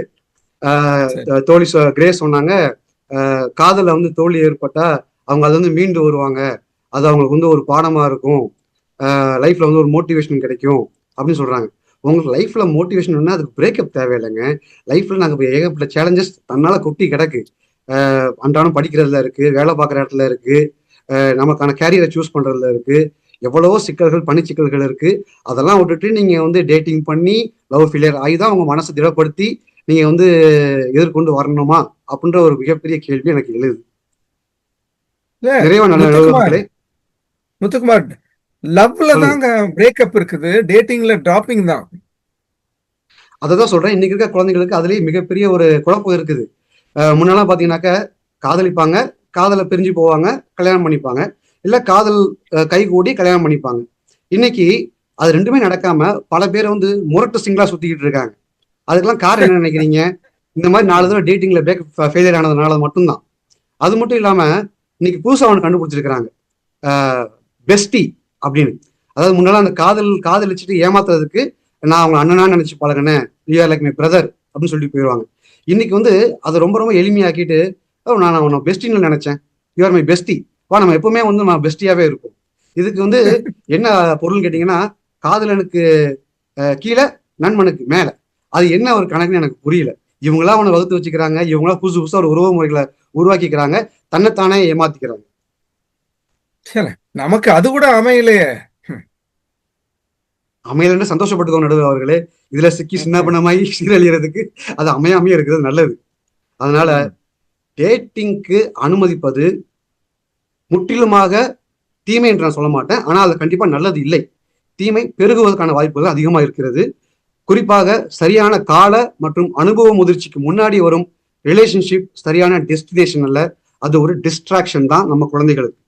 அடுத்த தலைமுறைக்கு நாம் சொல்லிக் கொடுக்க வேண்டியது வேல்யூஸ், விஷன், ஸ்டெபிலிட்டி. அதுதான் அவர்களுக்கு தங்களுடைய எதிர்காலத்தை வலுவாக கட்டமைச்சிக்க முடியும் என்று தெரிவித்துக் கொண்டு இந்த இனிய வாய்ப்புக்கு சன்ரைஸ் நியூஜெர்சி சன்ரைஸ் ரேடியோவுக்கும் இங்கு பேச வந்திருக்கும் சக தோழர்களுக்கும் நியூஜெர்சி சன்ரைஸ் ரேடியோ நேயர்களுக்கும் வேலண்டைன்ஸ் டே வாழ்த்துக்கள் தெரிவித்துக் கொண்டு நன்றி பாராட்டி அமைகிறேன். நன்றி, வணக்கம். நன்றி முத்துக்குமார். நல்ல சில தகவல்கள்லாம் அவர் சொல்லியிருக்கிறாரு. குறிப்பா வந்து அவர் சொன்ன விஷயத்துல எனக்கு ரொம்ப பிடிச்சது, சின்ன வயசுலயே காரை கொடுப்போமா பிள்ளைகளுக்கு ஓட்டு அப்படின்னு, அல்லது பைக்கை கொடுப்போமா அப்படின்னு சொல்லி கேட்டாரு. அதனால என்ன வயசுல எதை ஆரம்பிக்கணும் அப்படின்னு பெற்றோர்களுக்கு நல்லா தெரியும். ஏன்னா அதுக்கு வந்து ஒரு சட்ட திட்டங்கள் இல்லையே. கல்யாணம் பண்றதுக்கு ஒரு சட்டம் இருக்குது, இந்த வயதுல தான் திருமணம் பண்ண முடியும் அப்படின்னு சொல்லிட்டு, ஒரு அடல்ட்ஹுட்ல தான் அதை பண்ண முடியும் அப்படின்னு சொல்லி இருக்குது. இது எந்த வயதுல ஆரம்பிக்குது, இப்படி எல்லாம் தெரியாத ஒரு வயதுல அவங்க ஆரம்பிச்சுட்டு திண்டாடுறது, அது வந்து நிச்சயமா அது தீமையை தான் கொடுக்கும். ஏன்னா வந்து அவங்க வந்து ரியலா நினைச்சிடுறாங்களே அப்படின்னு ரொம்ப கவலைப்பட்டு அவர் பேசினாரு. ஒரு வேல்யூ இருக்கணும், ஒரு விஷன் இருக்கணும். அது மாதிரி இல்லாம போச்சுன்னா நிச்சயமா அது தீமையில தான் போய் முடியும். அது நம்ம பெற்றோர்களுக்கு வலியை தரும் அப்படின்னு சொல்லியிருக்கிறாரு. நன்றி முத்துக்குமார். ஸோ இதுக்கு பதில் சொல்றதுக்கு கனிமொழி அவர்கள் வராங்க. கனிமொழி வந்து ஒரு நல்ல பேச்சாளர், ஒரு எழுத்தாளர், கவிஞர், பெரியார் அம்பேத்கர் படிப்பு வட்டத்துல அமெரிக்காவில் ஒரு ஒருங்கிணைப்பாளராக அவங்க இருக்கிறாங்க. காமன் சென்ஸ், சிறகு, வளரி, இந்த மாதிரி சில மின் இதழ்களில் வந்து கட்டுரைகள் எழுதியிருக்காங்க, கவிதை எழுதியிருக்கிறாங்க. ஸோ அவங்க ஒரு வழக்கறிஞர் கூட. அதனால ஒரு நல்ல ஒரு எதிர் வழக்கா அவருங்க சொல்லுவாங்கன்னு நினைக்கிறேன். முத்துக்குமாருக்கு பதில் சொல்றதுக்கு இப்ப கனிமொழி அவங்க வராங்க. வாங்க கனிமொழி. நன்றி நடுவர் அவர்களுக்கு நன்றி. என்ஜே சன்ரைஸ் நேயர்களுக்கும், எனக்கு முன் பேசிய தோழர்களுக்கும், எனக்கு பின் பேச இருக்கக்கூடிய தோழர்களுக்கும் என்னுடைய வணக்கம். டேட்டிங் செய்ய அனுமதிப்பது நன்மை கூட்டுமா தீமை பெருக்குமா அப்படின்றது தலைப்பு. முதல்ல எனக்கு முன்னாடி பேசிய வந்து தோழர் முத்துக்குமார் அவர்கள் சொன்னாங்க, அவங்களுக்குலாம் பையன் இருக்கு அதனால தைரியமா பேசுறாங்க. எனக்கு ஒரு பையன் இருக்கான், ஒரு பொண்ணு இருக்கு, அதனால நான் பேசுறதுல உங்களுக்கு ஒன்றும் பிரச்சனை இல்லை அப்படின்னு நினைக்கிறேன். 50-50. ஆமா. இதுல என்னுடைய அணியை சேர்ந்த கிரேஸ் தோழர் சொன்னாங்க இல்லையா, சங்க காலத்துல இருக்கக்கூடிய அந்த இதெல்லாம் சொன்னாங்க. சங்க காலத்துல களவொழுக்கம் கற்பொழுக்கம் இருந்தது. களவொழுக்கம் அம்மா அப்பாவுக்கு தெரியாம தான் சந்திப்பாங்க. அதுக்கப்புறம் திருமணம் அப்படின்ற அந்த, அதாவது திருமணம்ன்றது கூட ரொம்ப பின்னாடிதான். அவங்களுக்கு பிடிச்சிருந்தா சேர்ந்து வாழ்வாங்க, ஊர்ல எல்லாருக்கும் தெரியும் அவங்க சேர்ந்து வாழறாங்கன்றது. அப்போ அங்க கனிமொழி இப்ப லிவிங் அப்பயே வந்துருச்சா? அப்ப தமிழர் சமுதாயத்துல லிவிங் டுகெதர் தான். நீங்க தான் அதுக்கப்புறம் நடுவுல வந்து பண்பாடு மாறி சிலப்பதிகாரம் காலத்திலேயே மாறிடுச்சு. நீங்க வந்து இவ்வளோ பேசணும். சிலப்பதிகாரத்துல வந்து கண்ணகியோட வயசு 12, திருமணம் பண்ணி வைக்கிற வயசு 12, கோவலனுக்கு 16. நீங்க இன்னும் சொல்ல போனீங்கன்னா 1800கள்ல கூட, 800 இறுதியில கூட திருமண வயது 8 வயசா இருந்தது. வெள்ளக்காரன் நம்மள அடிமையாக்க வந்தான். அவனே பொறுக்க முடியாம, என்னடா 8 வயசு பிள்ளைக்கு திருமணம் பண்றீங்களேன்னு அதை 10 வயசு ஆக்குங்கன்னு அவன் வந்து சட்டம் கொண்டு வந்தான் 1891 போய் பாத்தீங்கன்னா. அதாவது இந்த சின்ன வயசுல திருமணம் பண்ணும் போதெல்லாம் நம்மளுக்கு கோபம் வரல, அதெல்லாம் தீமை கிடையாது. அப்பெல்லாம் பெருசா குரல் கொடுக்கல நம்ம மக்கள், அதுக்கும் வெள்ளக்காரன் வந்துதான் சட்டம் போட வேண்டி வந்தது.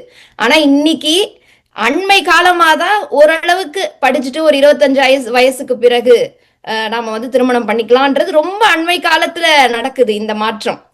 ஆனா ரொம்ப ரொம்ப காலத்துக்கு முன்னாடி நடந்த அந்த 12 வயது திருமணமா இருக்கட்டும், இல்ல அந்த சங்க இலக்கியமா இருக்கட்டும், எல்லா தலைவனும் தலைவியும் பாத்துக்கிற வயது அப்படின்றது 10 பருவ வயது தான். எப்படி பசி இயல்பானதோ, தாகம் இயல்பானதோ, இந்த எதிர்பாலின ஈர்ப்பு அப்படின்றது ரொம்ப இயல்பானது.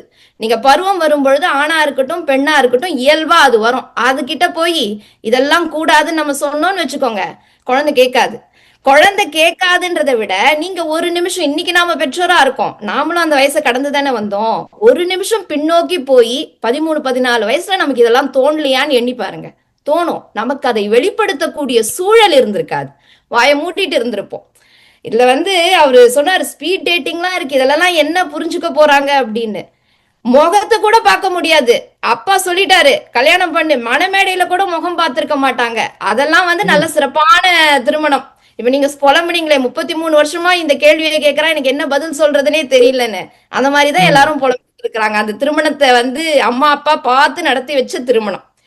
இதுல இன்னொரு ஒரு முக்கியமான விஷயம் என்னன்னா, அப்ப கால் தடம் பாக்குறது, நிலத்துல நிலத்தை பார்ப்பது இதெல்லாம் நீங்கெல்லாம் கிடையாது. இவரு சொன்னார்ல முரட்டு சிங்களாவே அந்த ஆண்கள் இருக்காங்கன்னு, அதுக்கெல்லாம் இதுதான் காரணம். இந்த ஆண்கள் 2021 கூட நிலத்தை பாக்குறது, பொண்ணு இப்படி பார்க்கணும், இப்படி நடக்கணும், இங்க மேல பார்க்க கூடாது, சத்தம் போட்டு சிரிக்க கூடாது, எல்லாம் மாடர்னா ட்ரெஸ் பண்ணிருப்பாங்க, ஐடி ஃபீல்ட்ல இருப்பாங்க இந்த ஆண்கள். ஆனா அவங்களுடைய சிந்தனை பாத்தீங்கன்னா, டேய் நீ என்னடா 1950 இருக்கன்ற மாதிரி இருக்கும். அப்ப முரட்டு சிங்களா தான் இருக்கணும். ஏன்னா பெண்களுடைய சிந்தனை வீச்சுன்றது அச்சம், மடம், நாணம், பயிர்ப்பு தொல்காப்பியத்துல சொல்லியிருந்தா கூட அதெல்லாம் ஏத்துக்க முடியாது. அது தமிழ் புலவர் சொன்னதுதான். அதெல்லாம் இன்னைக்கு கறிக்கு உதவுமா? ஆண்களுக்கு கூட தான் சொல்லியிருக்கிறாரு. அதை பத்தி எங்கேயாவது யாராவது ஒருத்தர் ஏதாவது பேசுறோமா? ஏன்னா அது அவங்களுக்கு ஆண்களுக்கு சொன்ன எல்லா இலக்கணமும் எந்த காலத்திலும் யாருக்கும் பொருந்தாது. பெண்ணுக்கு சொன்னது மட்டும் தொல்காப்பிய காலத்துல சொன்னது 2025 வரைக்கும் நீங்க எடுத்துக்கிட்டு வருவீங்க. அதனாலதான் கனிமொழி, அதனாலதான் நாங்க அதுக்கு ஒரு பேர் வச்சோம், ஹிஸ்டோரி. ஹிஸ்டரி ஹிஸ்டோரி கிடையாது, ஸ்டோரியே கிடையாது, எல்லாம் ஹிஸ்டரி தான். அதுல இந்த ஹிஸ்டரின்னு சொல்லும் போது எனக்கு கிளியோபாட்ரா மறக்கவே முடியாது. கிளியோபாட்ரா பத்தி பேசும்போது அவ என்ன ஒரு வன்மம் இந்த வரலாற்று ஆசிரியர்களுக்கு. அவ பாரு, இவனை காதலிச்சா, ஆண்டனிய காதலிச்சா, அதுக்கப்புறம் ஜூலியஸ் சீசரை காதலிச்சா. அவ ஒரு ஈஜிப்ட் நாட்டினுடைய அரசியாக இருக்கிறா. இப்ப நீங்க சோழர் மன்னர் எல்லாம் பேசுறீங்கல்ல, அவங்களுக்கு எல்லாம் 5 பட்டத்தரசி இருக்கிறாங்கல்ல. அது மட்டும் ஒரு அவங்களுடைய நாட்டை பாதுகாக்கிறதுக்கு அது ஒரு தந்திரம். ஒரு திருமணம்ன்றது பொலிட்டிக்கல் மேரேஜஸ் நடக்குது. அப்போ ஒரு அரசி பொலிட்டிக்கல் மேரேஜ் பண்ணா அவ ஆண்களை மயக்கக்கூடியவள். இந்த ஹர்ஸ்டோரி பேச இல்லாத காலத்தினால்தான் இந்த ஹிஸ்டோரி எல்லாம் கிளியோபாட்ராவை எல்லாம் இப்படி எல்லாம் பேசி வச்சிருக்கீங்க. அது தலைப்பு. என் பேர் கூட கனிமொழி ராஜசேகர் தான். ஆனா பேருக்கு தான் ராஜா, ஊருக்கு ராஜா இல்ல. ஊருக்கு ராஜா இல்ல.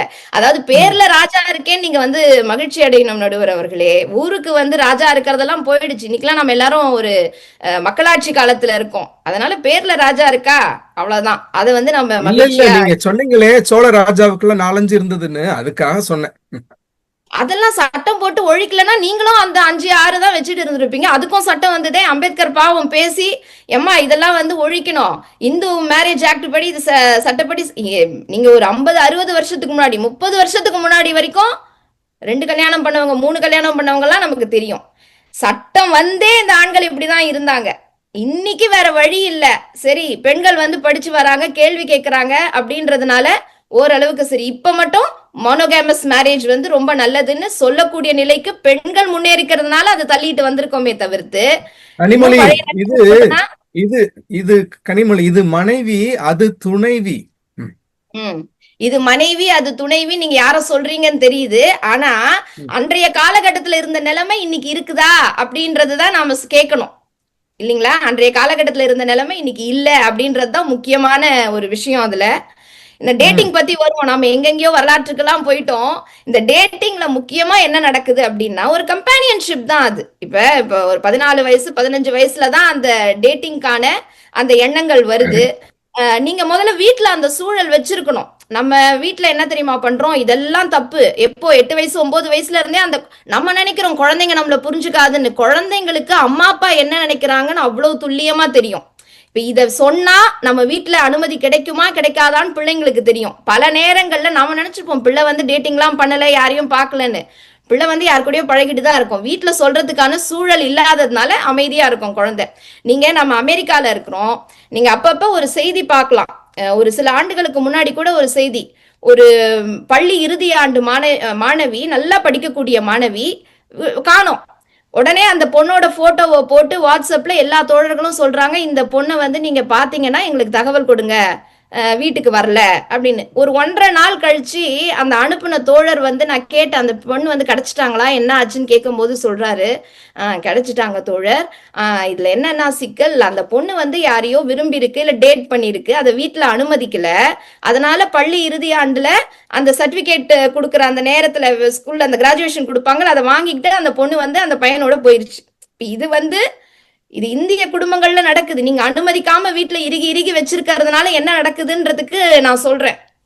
அப்போ அந்த அனுமதி தருகின்ற பொழுது, இல்ல அதற்கான சூழல் இருக்கின்ற பொழுது, அந்த பிள்ளை பாட்டுன்னு படிச்சுட்டு கல்லூரி முடிச்சுட்டு அதுக்கப்புறம் திருமணம் பண்றதா வேணாமான்றது அவங்களுடைய முடிவு இல்லைங்களா? ரெண்டாவது, கிரேஸ் சொன்னது போல ஒரு முக்கியமான ஒரு பாயிண்ட் இதுல என்னன்னா, அவங்க பழகும் போதுதான் எதிர்பாலினத்தவர்கள் என்ன எதிர்பார்க்கிறாங்கன்றது தெரியும். இதை வந்து நான் வந்து ஒரு 20 வயசுக்கு மேலதான் தெரிஞ்சுப்பேன், இல்ல 25 வயசுக்கு மேலதான் தெரிஞ்சுப்பேன்றதெல்லாம் ரொம்ப நகைச்சுவையா இருக்கு. அது இயல்பா நம்ம படிக்கும்போது பல நேரங்கள் அது வெறும் அட்ராக்ஷன் தான் அப்படின்றது பேசும்போதே அவங்களுக்கு தெரியும். கொஞ்ச நாள் பேசிட்டு சரிப்பா இது வந்து நாம நினைக்கிற மாதிரி ஒரு காதல் அப்படின்றதுலாம் கிடையாது. இன்னைக்கு இருக்க பிள்ளைங்க ரொம்ப தெளிவா இருக்கிறாங்க, நம்மளை விட ரொம்ப தெளிவு. அவங்களுக்கு தெரியும் பேசும்பொழுது இது எதிர்பாலின ஈர்ப்பா. ஆமா, அவங்களுடைய தெளிவு வந்து நமக்கெல்லாம் வராது. இத்தனை வயசாயும் நமக்கு இல்லாத தெளிவு அவங்களுக்கு இருக்கு. அதனால நம்ம வந்து ரொம்ப நம்பிக்கையா அந்த பிள்ளைகளுக்கான அந்த சூழலை வந்து முதல்ல நாம வைக்கணும் வீட்டுல. அதுதான் ரொம்ப முக்கியம். இப்ப இந்திய குழந்தைகள் என்ன பண்றாங்க, நாம ரொம்ப இறுக்கமா வச்சிருக்கிறதுனால படிக்கணும் படிக்கணும் படிக்கணும். அப்ப யூனிவர்சிட்டியில போனா தனியா தான் இருக்க முடியும். நம்ம ஊர்ல சொல்லுவாங்களா, ஏன்டா ஒத்த காக்கா மாதிரி இருக்கிற, அப்படிதான் இருக்க முடியும். ஏன்னா ஏற்கனவே இங்க ஹைஸ்கூல்ல இருந்து டேட்டிங் நடக்குது எல்லாருக்கும். இன்னொரு விஷயம் என்னன்னா, யூனிவர்சிட்டியில வந்தும் இந்த ஆணும் பொண்ணும் தனியா இருக்கிறாங்களா, அப்ப அந்த இங்க இருக்கக்கூடிய மற்ற இனத்தவர்களுக்கு புரியுது, இந்த இந்திய பெண்ணையும் ஆணையும் டேட் பண்ணா பிரச்சனை. ஏன்னா யூனிவர்சிட்டி வரைக்கும் இவங்களை அனுமதிக்காத அம்மா அப்பா இந்த திருமணம் நம்ம போய் விரும்பி திருமணத்துக்குமா அனுமதிச்சுட்டு போறாங்க, அதுல எவ்வளவு சிக்கல் வருமோ அப்படின்றதுல இங்க இருக்கக்கூடிய மற்ற நாட்டினருக்கு அது நல்லா தெரியுது. அப்ப நீங்க கடைசியில என்ன பண்றீங்க, கடல் கடந்து வந்துட்டு இங்கேயும் ஒரே மொழிக்குள்ள, ஒரே ஜாதிக்குள்ள, ஒரே தெருவுக்குள்ள யாராவது கிடைப்பாங்களான்னு பாத்துட்டு இருக்கோம். இது எவ்வளவு வந்து ஒரு வெட்கமான ஒரு செய்தி அப்படின்றத நீங்க எண்ணி பார்க்கணும். ஜாதி ரொம்ப முக்கியம். ஆமா, அது வந்து ரொம்ப முக்கியமா இன்னைக்கு வந்து செயல்படுது. கடல் கடந்து வந்தாலும் நான் கலீல் ஜிப்ரானுடைய ஒரு கவிதை இருக்கு நடுவர் அவர்களே, எப்பொழுதுமே எனக்கு வந்து ரொம்ப பிடித்த கவிதை. அதுல அவர் சொல்வாரு, your children are not your children, they are the sons and daughters of lives longing for itself. அவங்களுக்கான வாழ்க்கை இன்றைக்கு இந்த அனுமதி கொடுக்கறதுன்றதுல கூட எனக்கு பெருசா உடன்பாடு இல்லை. ஏன்னா அது வந்து நம்ம பெற்றோர்கள் நம்ம மூலமா வந்தாங்க, அவ்வளவுதான். அவங்கவுங்க வாழ்க்கைக்கு ஏற்றுக்கொள்ளக்கூடிய அந்த துணை வரும்பொழுது தேர்ந்தெடுத்துக் கொள்வது அவங்களுடைய உரிமை. அதுல நான் போய் அனுமதி கொடுக்கறது கொடுக்காததுன்னு என்ன இருக்கு? நான் ஒரு கைடிங் ஃபேக்டரா இருக்கலாம், அதை கூட அவங்க விரும்பினாதான் நான் இருக்க முடியும். ஆனா அவர்களுடைய வாழ்க்கையை அவர்கள் தான் வாழ வேண்டும். அப்ப அந்த கலீல் ஜிப்ரானுடைய அந்த கவிதையை நான் சொல்லி முடிகிறேன். They come through you but not from you, and though they are with you yet they belong not to you. நம்ம கூட தான் இருக்கிறாங்க, ஆனா அவங்க நமக்கானவங்க இல்ல. அதாவது நமக்கு சொந்தம், நம்மளோட இன்வெஸ்ட்மெண்ட் கிடையாது. அவங்க நம்மளோட எமோஷனல் லக்கேஜ் எல்லாம் அவங்க மேல போட்டு நீ இப்படிதான் இருக்கணும்னு ஒரு இதுவா நம்ம சொல்ல முடியாது. அது வன்முறை கூட. அந்த வன்முறைன்றத நாம என்னைக்கு புரிஞ்சுக்கிறோமோ, குறிப்பா ஆசிய பெற்றோர்கள் என்னைக்கு புரிஞ்சுக்கிறோமோ அன்னைக்கு நம்ம பிள்ளைகள் இன்னும் கூட அவங்களுடைய தனிப்பட்ட வாழ்க்கையில் வெற்றிகரமாக இருப்பார்கள் என்பது என்னுடைய கருத்து. எனவே டேட்டிங் செய்வது என்பது நன்மை கூட்டும் என்பதுதான் என்னுடைய வாதம். நன்றி தோழர்களே. நன்றி. அருமையான கருத்து, நல்லா பேசலாம். அதாவது இயற்கையை நம்ம வந்து தடை செய்ய முடியாது. அப்படி தடை செய்தால் அல்லது அதுக்கு மறுப்பு சொன்னால் அது வன்முறை. அது நம்ம பிள்ளைகள் மேல காண்பித்தால் கூட அது வன்முறை என்று அவங்க சொல்றாங்க. அதோட வந்து நம்ம பிள்ளைங்க, குறிப்பா வந்து ஆசியாவில இருந்து வந்த பிள்ளைங்க, இங்க மற்ற நாடுகள்ல இருக்கிற பிள்ளைகளும் சரி, எல்லாம் வந்து ஒரு ஐசோலேட் ஆயிடுறாங்க, ஒரு தனிமைப்படுத்தப்பட்ட பிள்ளைகளா இருக்கிறாங்க. ஏன்னா பெற்றோர்கள் அதுக்கு அனுமதி கொடுக்கறது இல்ல. ஸோ பிள்ளைங்க வந்து ரெண்டும் கெட்டானா இருக்காங்க. எப்படி எந்த கல்ச்சர்ல இருக்கிறது, நம்ம கலாச்சாரத்துல இருக்கிறதா, இல்ல இந்த கலாச்சாரம் இருக்கிறதா? ஸோ அந்த ஒரு கன்ஃபியூஸ்ட் ஸ்டேஜ், ஒரு ஒரு எப்பவுமே ஒரு மனநலம், ஒரு ஒரு ஒருமனப்பட்டு ஒரு இல்லாத ஒரு சூழ்நிலையாவே அவங்க வந்து அப்படி போகும்பொழுது, அவங்க கல்யாணத்து மேல கூட அவங்களுக்கு வெறுப்பாயிருது. ஸோ கல்யாணத்த தள்ளி போடுறாங்க. ஏன்னா வந்து சரியான துணை அவங்களுக்கு வந்து கண்டுபிடிக்க தெரியல. அந்த மாரிலாம் நடக்கும் அப்படின்னு அவங்க சொன்னாங்க. அதாவது ஒருத்தர் சொன்னாரு, "1000 வாசல் இதயம்" அப்படின்னு. அதனால இதயம்ங்கிறது ஒரு முறை வருது, ஒரு முறை பூ பூக்கிறது, இல்ல காஞ்சு போறதுன்னு கிடையாது. அந்த இதயம் வந்து 1000 வாசல் இருக்கு. ஒரு வாசல் முடிஞ்சுச்சுன்னா அடுத்த வாசல திறக்கலாம் அப்படிங்கிறது தான் அந்த டேட்டிங் கான்செப்ட் அப்படிங்கிற ஒரு இதுலயும் ரொம்ப அருமையா அவங்க சொன்னாங்க. நன்றி கனிமொழி. உங்களுடைய வார்த்தைகள், உங்களுடைய கருத்துக்களுக்கு நன்றி. அதற்கு பதில் சொல்வதற்கு இப்ப வந்து யார் வர்றாங்கன்னா, ராஜராஜன் வராரு, லட்சுமிகாந்தன். அவரும் வந்து ஒரு தஞ்சாவூர்ல பிறந்து வளர்ந்தவர். எல்லாம் ஒவ்வொருத்தரும் வேற வேற ஊர்கள்ல இருந்து வந்திருந்தாலும், இங்கேயும் அமெரிக்காவுல வாழ்றவங்க தான் இங்க இருக்கிற எல்லாருமே 6 பேரும். என்னைய சேர்த்து 7 பேருமே அமெரிக்காவுல வாழ்றவங்க தான். இந்த என்ஜே வானொலி நிலைய அவங்களோட அதோட நிறுவனரும் ஷோபாவும் அவங்களும் அமெரிக்காவுல தான் இருக்கிறாங்க, வாழ்றாங்க. ஸோ எல்லாரும் அமெரிக்காவுல தான் இருக்கிறோம். அங்க வந்து அமெரிக்காவுல இப்ப 20 வருடங்களா மனைவி மற்றும் 2 மகன்களோட இருக்கிறாங்க. அண்டர்லைன் மகன்களோட அவர் இருக்கிறாரு. 6 ஆண்டுகளாக அட்லாண்டாவில் இருக்கிறாரு. பேச்சு, கவிதை, நாடகம், சிறு வயது முதல்ல ஈர்ப்பு. இங்க வந்த பிறகு சில பேருக்கு வரும், நம்ம தமிழ் மொழி மேல ஒரு ஒரு ஈர்ப்பு வரும். அவருக்கு அங்க இருந்தே வந்திருக்குது. ஆனா இங்க வந்தாலும் அதுவும் அப்படியே வந்து தொடர்ந்து அவர் செய்து கொண்டிருக்கிறார்கள். நேரம் கிடைக்கும் போதெல்லாம் தமிழ்ச் சங்கத்துல தொண்டு, தமிழ் பணி, தமிழ் பள்ளியில் ஆசிரியர் பணி எல்லாம் செய்றாரு. இப்போ வந்து அவருக்கு வந்து என்ன பேச வர்றாருன்னா, இந்த டேட்டிங் செய்ய அனுமதிப்பது வந்து கூடாது அப்படின்னு இப்ப கனிமொழிக்கும் கிரேஸுக்கும் எதிரா வந்து பேச வர்றாரு. வாங்க ராஜராஜன். அனைவருக்கும் வணக்கமும் காதலர் நாள் நல்வாழ்த்துக்களும். நன்றி நடுவர் அவர்களே, அந்த அடிக்கோட்டு கொடிட்டு சொன்னதுக்கு.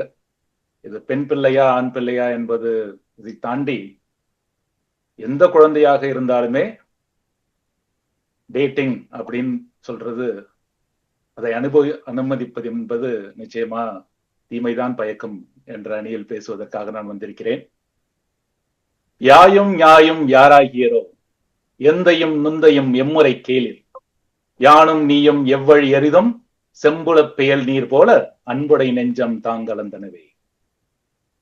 என்னோட தாயும் உன்னோட தாயும் யாரு? அவங்களுக்கு ஒருத்தருக்கு ஒருத்தர் தெரிஞ்சிருக்க வாய்ப்பே இல்லை. என்னோட தந்தையும் உன்னோட தந்தையும் அதே மாதிரியே அவங்களுக்குள்ள உறவு முறை கிடையாது. நானும் நீ இதுக்கு முன்னாடி பார்த்தவங்க கிடையாது. ஆனா எப்படி இந்த மழை நீரானது செம்மண்ல உளுந்தோன்னு அதோட அப்படியே இரண்டரை கலந்திருக்கிற மாதிரி நம்முடைய அன்பு கொண்ட நெஞ்சங்கள் வந்து கலந்துருச்சு அப்படிங்கிறது குறுந்தொகை பாடல். ஆக அன்னைக்கு அப்படிதான் இருந்திருக்கு. இந்த காதல்ங்கிறதும் ஒருத்தரோட ஒருத்தர் மனது கூடுதல் என்பதும் அப்படிதான் இருந்திருக்கிறது. ஆனா இன்னைக்கு வந்து ரொம்ப காம்ப்ளிகேட் பண்ணிட்டோம். அதுக்காக இப்ப வந்து ரொம்ப ஈஸியாவும் கிடைக்கிறது இல்லை. பொண்ணோ பையனோ தெரியும், அதை ஒத்துக்கிட்டு தான் ஆகணும். ஜோசியக்காரர் சொல்லிடுறாரு, ஆடி முடிஞ்சு ஆவணியில கல்யாணம் சார் உங்க குடும்பத்துல. இவங்க என்ன பண்றாங்கன்னாக்கா, ஆவணி முதல் வாரத்துல சரி தேட ஆரம்பிப்போம், எப்படி இருந்தாலும் ஆவணி கடைசிக்குள்ள கிடைச்சிரும் அப்படின்னு சொல்லி அடுத்த 6 வருஷத்துல ஏறாத பஸ் கிடையாது, ஏறாத ஊரு கிடையாது, ஏறாத கோயில் கிடையாது, எல்லாத்தையும் பண்ணி 6 வருஷத்துல கல்யாணத்தை முடிக்கிறாங்க. அப்படிதான் ஆயிடுச்சு. இதுக்கு நடுவுல திருமண சேவை மையங்கள் அப்படின்னு ஒண்ணு, கனெக்ஷன் பாயிண்ட்ஸ். சமீபத்தில் நடுவர் அவர்களே ஆரோமலே அப்படின்னு ஒரு தமிழ் திரைப்படம் பார்த்தேன். நீங்க யாரும் பாத்தீங்களான்னு தெரியல. ஆனா அதுதான் தெரியும். அதை பேஸ் பண்ணி ஒரு படம் எடுத்திருக்கிறாங்க. அதுல முக்கியமா அவங்க சொல்றது வந்து ஒரு திருமண சேவை மையத்துக்குள்ள என்ன நடக்குது அப்படிங்கறது ரொம்ப ரொம்ப அழகா சொல்லியிருக்கிறாங்க. சோ முடிவுல என்னன்னாக்கா, நிறைய ப்ரொஃபைல்ஸ் அவங்களுக்கு வருது, ஆண் பிள்ளைகளோடதும் பெண் பிள்ளைகளோடதும்.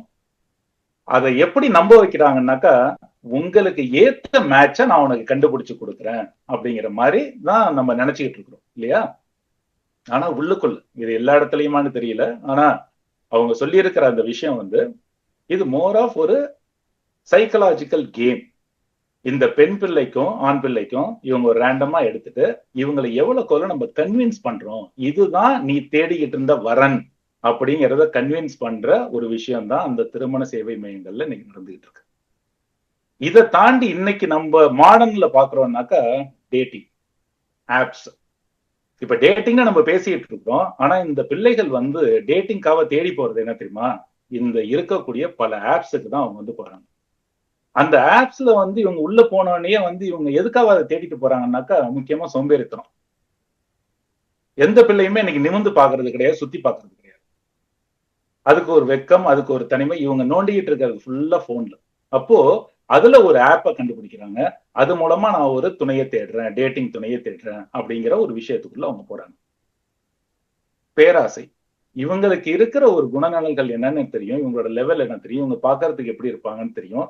ஆனா ஒவ்வொருத்தருக்கும் தேவைப்படுறது வந்து ஒரு மிகப்பெரிய பணக்கார, மிக படித்த, அதே மாதிரியே வந்து மிக அழகான, எல்லாத்துலயும் அந்த சூப்பர்லேட்டிவ்ஸை மட்டும்தான் தேடி போயிட்டு இருக்கிறாங்க எல்லாருமே. அது ரியாலிட்டி கிடையவே கிடையாது.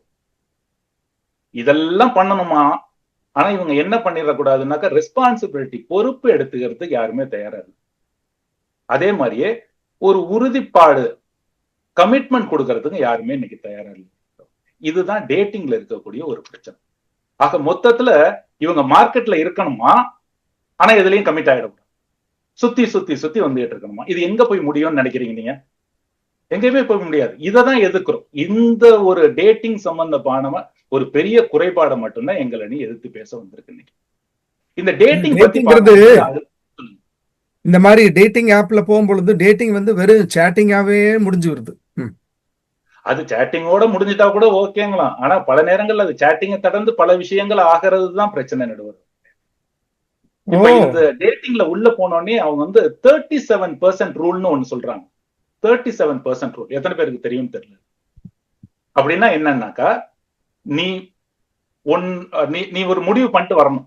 உள்ள வரும்போதே நான் இத்தனை பேரை டேட் பண்ண போறேன், மொத்தத்துக்கு ஒருத்தர் கூட கமிட் ஆகிறதுக்கு முன்னாடி இவ்வளவு பேரை நான் டேட் பண்ண போறேன் அப்படின்னு ஒரு நம்பரோட நீங்க வரணுமா? அதுல வர்றதுல முதல் 37% விழுக்காடு இருக்கிறவங்களை நீங்க வந்து நிராகரிக்கணும். அவங்கள சூஸ் பண்ணிடக்கூடாது. இதுதான் அந்த 37% ரூல் ஆஃப் டேட்டிங். அப்போ ராஜராஜன், எனக்கு ஒரு சந்தேகம். சொல்லுங்க. நீங்க வரும்போது இந்த டேட்டிங் ஆப்ல ஜாயின் பண்ணிட்டீங்களோ? எனக்கு 2 பதின்ம வயது பசங்க இருக்கிறாங்க. அப்போ நான் இதெல்லாம் தெரிஞ்சுக்கிட்டாதான் அவங்கள கொஞ்சம் பாதுகாக்க முடியும். நான் இப்ப பேசுறது வந்து எனக்காக கிடையாது, அவங்களுக்காக பேசிட்டு இருக்கிறேன். அவங்க பண்ற சில விஷயங்களை நம்ம தெரிஞ்சு வச்சுக்கிட்டா மட்டும்தான் அவங்கள பாதுகாப்பா வச்சுக்க முடியும் இல்லையா? உண்மை உண்மை. தப்பு இல்லை நடுவில் அவர்களே இல்லையா? சோ அந்த நம்ம உள்ள போகும்போது இத எப்படி வந்து ஒரு சக்சஸ்ஃபுல்லா ஆக்குறது, எப்படி ஒரு துணையை தேடுறதுங்கிறத மீறி எப்படி ஒரு துணையை நிராகரிக்கிறது அப்படிங்கிற ஒரு மென்டாலிட்டிக்குள்ள போயிடுறாங்க இந்த பசங்க. அது ரொம்ப கெடுதல். இது எங்க இருந்து வருதுனாக்கா, நம்ம நாட்டுல, முக்கியமா இந்த அமெரிக்க நாட்டுல இருக்கிற ஒரு பெரிய கெட்ட பழக்கம் வாங்கின பொருளை வந்து போய் ரிட்டர்ன் பண்றதுங்கிறது இல்லையா? எத்தனை பேர் பண்ணிருக்கோம்? எல்லாரும் பண்ணுவோம்.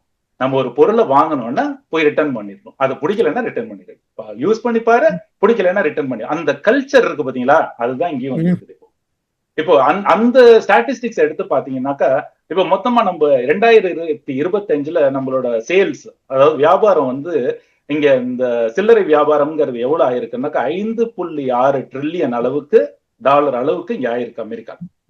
அதுல ரிட்டர்ன் ஆனது வந்து 850 பில்லியன் டாலர் அளவுக்கு ரிட்டர்ன் குட்ஸ் போயிருக்குது. அப்ப கிட்டத்தட்ட நம்ம பையங்க, நம்ம HNB பையங்க என்ன பண்றாங்க, மேசிஸ்ல போய் நல்ல சூட் வாங்கிட்டு இன்டர்வியூ முடிஞ்ச உடனே போய் ரிட்டர்ன் பண்ணிடுறாங்க அடுத்த நாள். நடக்குது. அங்க மட்டும் நடக்கல. சோ அந்த 15 விழுக்காடு திருப்பி போறதுக்கு அவனுக்கு ஒரு ப்ராசஸிங் இருக்குது, அதுக்கு ஒரு ஷிப்பிங் இருக்குது. அதெல்லாம் எங்க கொண்டு போய் வைக்கிறான்? எல்லாத்தையும் நீங்க வாங்குற புது பொருள் மேலதான் வைக்கிறான். சோ இந்த டேட்டிங்ல அதே மாதிரிதான். நீங்க இந்த ரிட்டர்ன் ஆக என்ன ஆகுதுன்னா, உங்களோட காஸ்ட் ஆஃப் டேட்டிங் இருக்கு பாத்தீங்களா, அது ரொம்ப ரொம்ப ஜாஸ்தியாக போகுது நடுவர். இப்போ இன்னைக்கு நான் வந்து போட்டு வந்திருக்கிறது இந்த ஆரஞ்சு உடை. சோ இதுக்கான காரணம் என்னன்னு சொல்ல விருப்பப்படுறேன். உங்களுக்கு தெரியுதா எதனால நான் இந்த உடையில வந்திருக்கிறேன் இன்னைக்குன்ட்டு? தெரியலையே, எனக்கு அவ்வளவா கலர்கள்ல குழப்பம் இருக்கு. இந்த ஆரஞ்சு உடைக்கு அந்த காரணத்தை நான் சொல்றேன். இந்த வாரம் இருக்கு பாத்தீங்களா, இந்த மாதம் பிப்ரவரி மாதம் அப்படிங்கிறது வந்து teen dating violence awareness month அப்படின்னு சொல்றாங்க. அதாவது 11 வயதினர் கலவலாவல் வன்முறை விழிப்புணர்வு மாதம். அதுதான் பிப்ரவரி மாசம். நம்மளுக்கு பிப்ரவரினாலே வேலண்டைன்ஸ் டே மட்டும்தான் ஞாபகத்துக்கு வருது. ஆனா இந்த ஆமா, மாதமும் நடந்துகிட்டு இருக்கு இப்போ. அதுல நான் பிப்ரவரி வேலண்டைன்ஸ் 10ஆம் டேன்னு தேதி பிப்ரவரினா வேலண்டைன்ஸ் டேன்னு கருப்பு சட்டை போட்டு வந்துட்டேன். அந்த அந்த அணி ஃபுல்லா அப்படிதான் போட்டு வந்திருக்கிறாங்க. எல்லாம் கருப்பு சார்ந்த கலர்ல தான் வந்திருக்கிறாங்க. என்னன்னு எனக்கு தெரியல அது. ஆனா நீங்களும் அந்த அணியில இருக்கிறீங்க. பார்க்கலாம் முடிவு எப்படி வருதுன்னு பார்க்கலாம். நான் வந்து அந்த அணியில இருக்கேன்னு சொல்லிட்டீங்களே ராஜராஜன். அந்த அணியுடன் நான் இணைந்து நீங்க அந்த கலர்ல வந்திருக்கீங்கன்னு சொன்ன நடுவர். வேற ஒண்ணும் ஓகே, இல்ல. நான் ஆண் குலம் தான். நான் உங்க கலரை அணி பத்தி தான். மட்டும் தான் பேசிட்டு இருக்கேன். கருத்தை பத்தி பேசவே இல்லைங்க. சரிங்க, சொல்லுங்க இந்த சொல்லுங்க. பிப்ரவரி 10ஆம் தேதிங்கிறது வந்து இந்த அந்த டீன் டேட்டிங் வயலன்ஸ் அவேர்னஸ் அதுக்கு வந்து நீங்க ஆதரவு தெரிவிக்கிறதா இருந்தாக்கா அந்த பிப்ரவரி 10ஆம் தேதி நீங்க இந்த உடை அணியலாம் அப்படின்னு சொல்லிட்டு இருக்குது. அதுக்கு ஆதரவு தெரிவிச்சுதான் நான் இந்த ஆரஞ்சு கலர்ல போட்டு வந்திருக்கிறேன். நீங்க அதோட ஸ்டாட்டிஸ்டிக்ஸ் எடுத்து பாத்தீங்கன்னா ஒரு நாளைக்கு நம்மளுக்கு தெரியல இந்த டேட்டிங்கிறது ஏதோ நம்ம ஃபன்னா பார்த்துட்டு இருக்கிறோம், குழந்தைங்களுக்கு ஒரு ஒரு என்ஜாய்மெண்ட் இருக்குது, அவங்க லேர்ன் பண்ணிக்கிறாங்க அப்படின்லாம் பேசினதெல்லாம் கேட்டோம். ஆனா இதுல இருக்கிற பிரச்சனைகளை வந்து நம்ம கவனிக்க விட்டுறோம். இதுல வந்து ஒரு நாளைக்கு வந்து 4105 குழந்தைகள் வந்து பாதிக்கப்படுறாங்க. அதுல 10% வந்து அமெரிக்கா 11 வயதின குழந்தைகள், அதுல 25% வந்து வெறும் பெண் குழந்தைகள் மட்டும் பாதிக்கப்படுறாங்க. அந்த 25% பெண் குழந்தைகள்லயும் இந்த 10% மொத்த குழந்தைகள்லயும் அந்த 4100 தினமும் பாதிக்கப்படுற குழந்தைகள்ல கவனிச்சு பார்க்கும்போது மொத்தத்துல 1/3 11 வயது குழந்தை இந்த டீன் டேட்டிங் வயலன்ஸ்னால பாதிக்கப்படுதுன்னு சொல்றாங்க. அது ரொம்ப ரொம்ப வருந்தத்தக்க ஒரு விஷயம். அதுல இருந்து நம்ம குழந்தைகளை பாதுகாத்துக்கணுங்கிற மட்டும்தான் நம்ம இங்க பேசிட்டு இருக்கிறோம். இதை மட்டும் சொல்லி முடிக்கிறேன். அந்த ஒரு குழந்தை நம் குழந்தையாகவும் இருக்கலாம். இதில் கொஞ்சம் கவனம் கொள்வோம். நன்றி, வணக்கம். நன்றி நன்றி ராஜராஜன். செம்புல பெயல் நீர் போல அன்புடைய நெஞ்சம்தான் கலந்தனவே அப்படின்னு ஆரம்பிக்கும் பொழுது ஏதோ ஒரு ரொமான்டிக்கா போகும்னு பார்த்தா அவர் புள்ளி விவரங்கள் எல்லாம் அடுக்கி கொஞ்சம் பயமுறுத்தி விட்டுட்டாரு. இந்த மாதிரி எல்லாம் போனீங்கன்னா டேட்டிங் ஆப்ல எல்லாம் போனீங்கன்னா 37% ரிஜெக்ட் பண்ணிட்டு எல்லாமே ரிஜெக்ட் ஆகி ரிட்டர்ன் ஆகிற மாதிரி 4200 பேர் பாதிக்கப்படுறாங்கன்னு சொல்லிட்டு ஒரு குண்டை போட்டாரு ராஜராஜன். ரொம்ப பயமா இருக்குது. அதனால இவர் சொல்ற அவர் வந்து சொல்ல ஒவ்வொரு கருத்துமே ஏற்றுக்கொள்ளக்கூடிய சிந்திக்கக்கூடிய ஒரு கருத்துக்களை அவர் வந்து சொல்லியிருக்கிறாரு.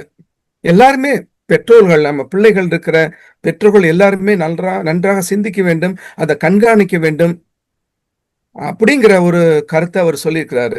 இதனால வந்து நன்மை விட தீமை தான் அதிகம் அப்படின்னு சொல்லியிருக்கிறாரு.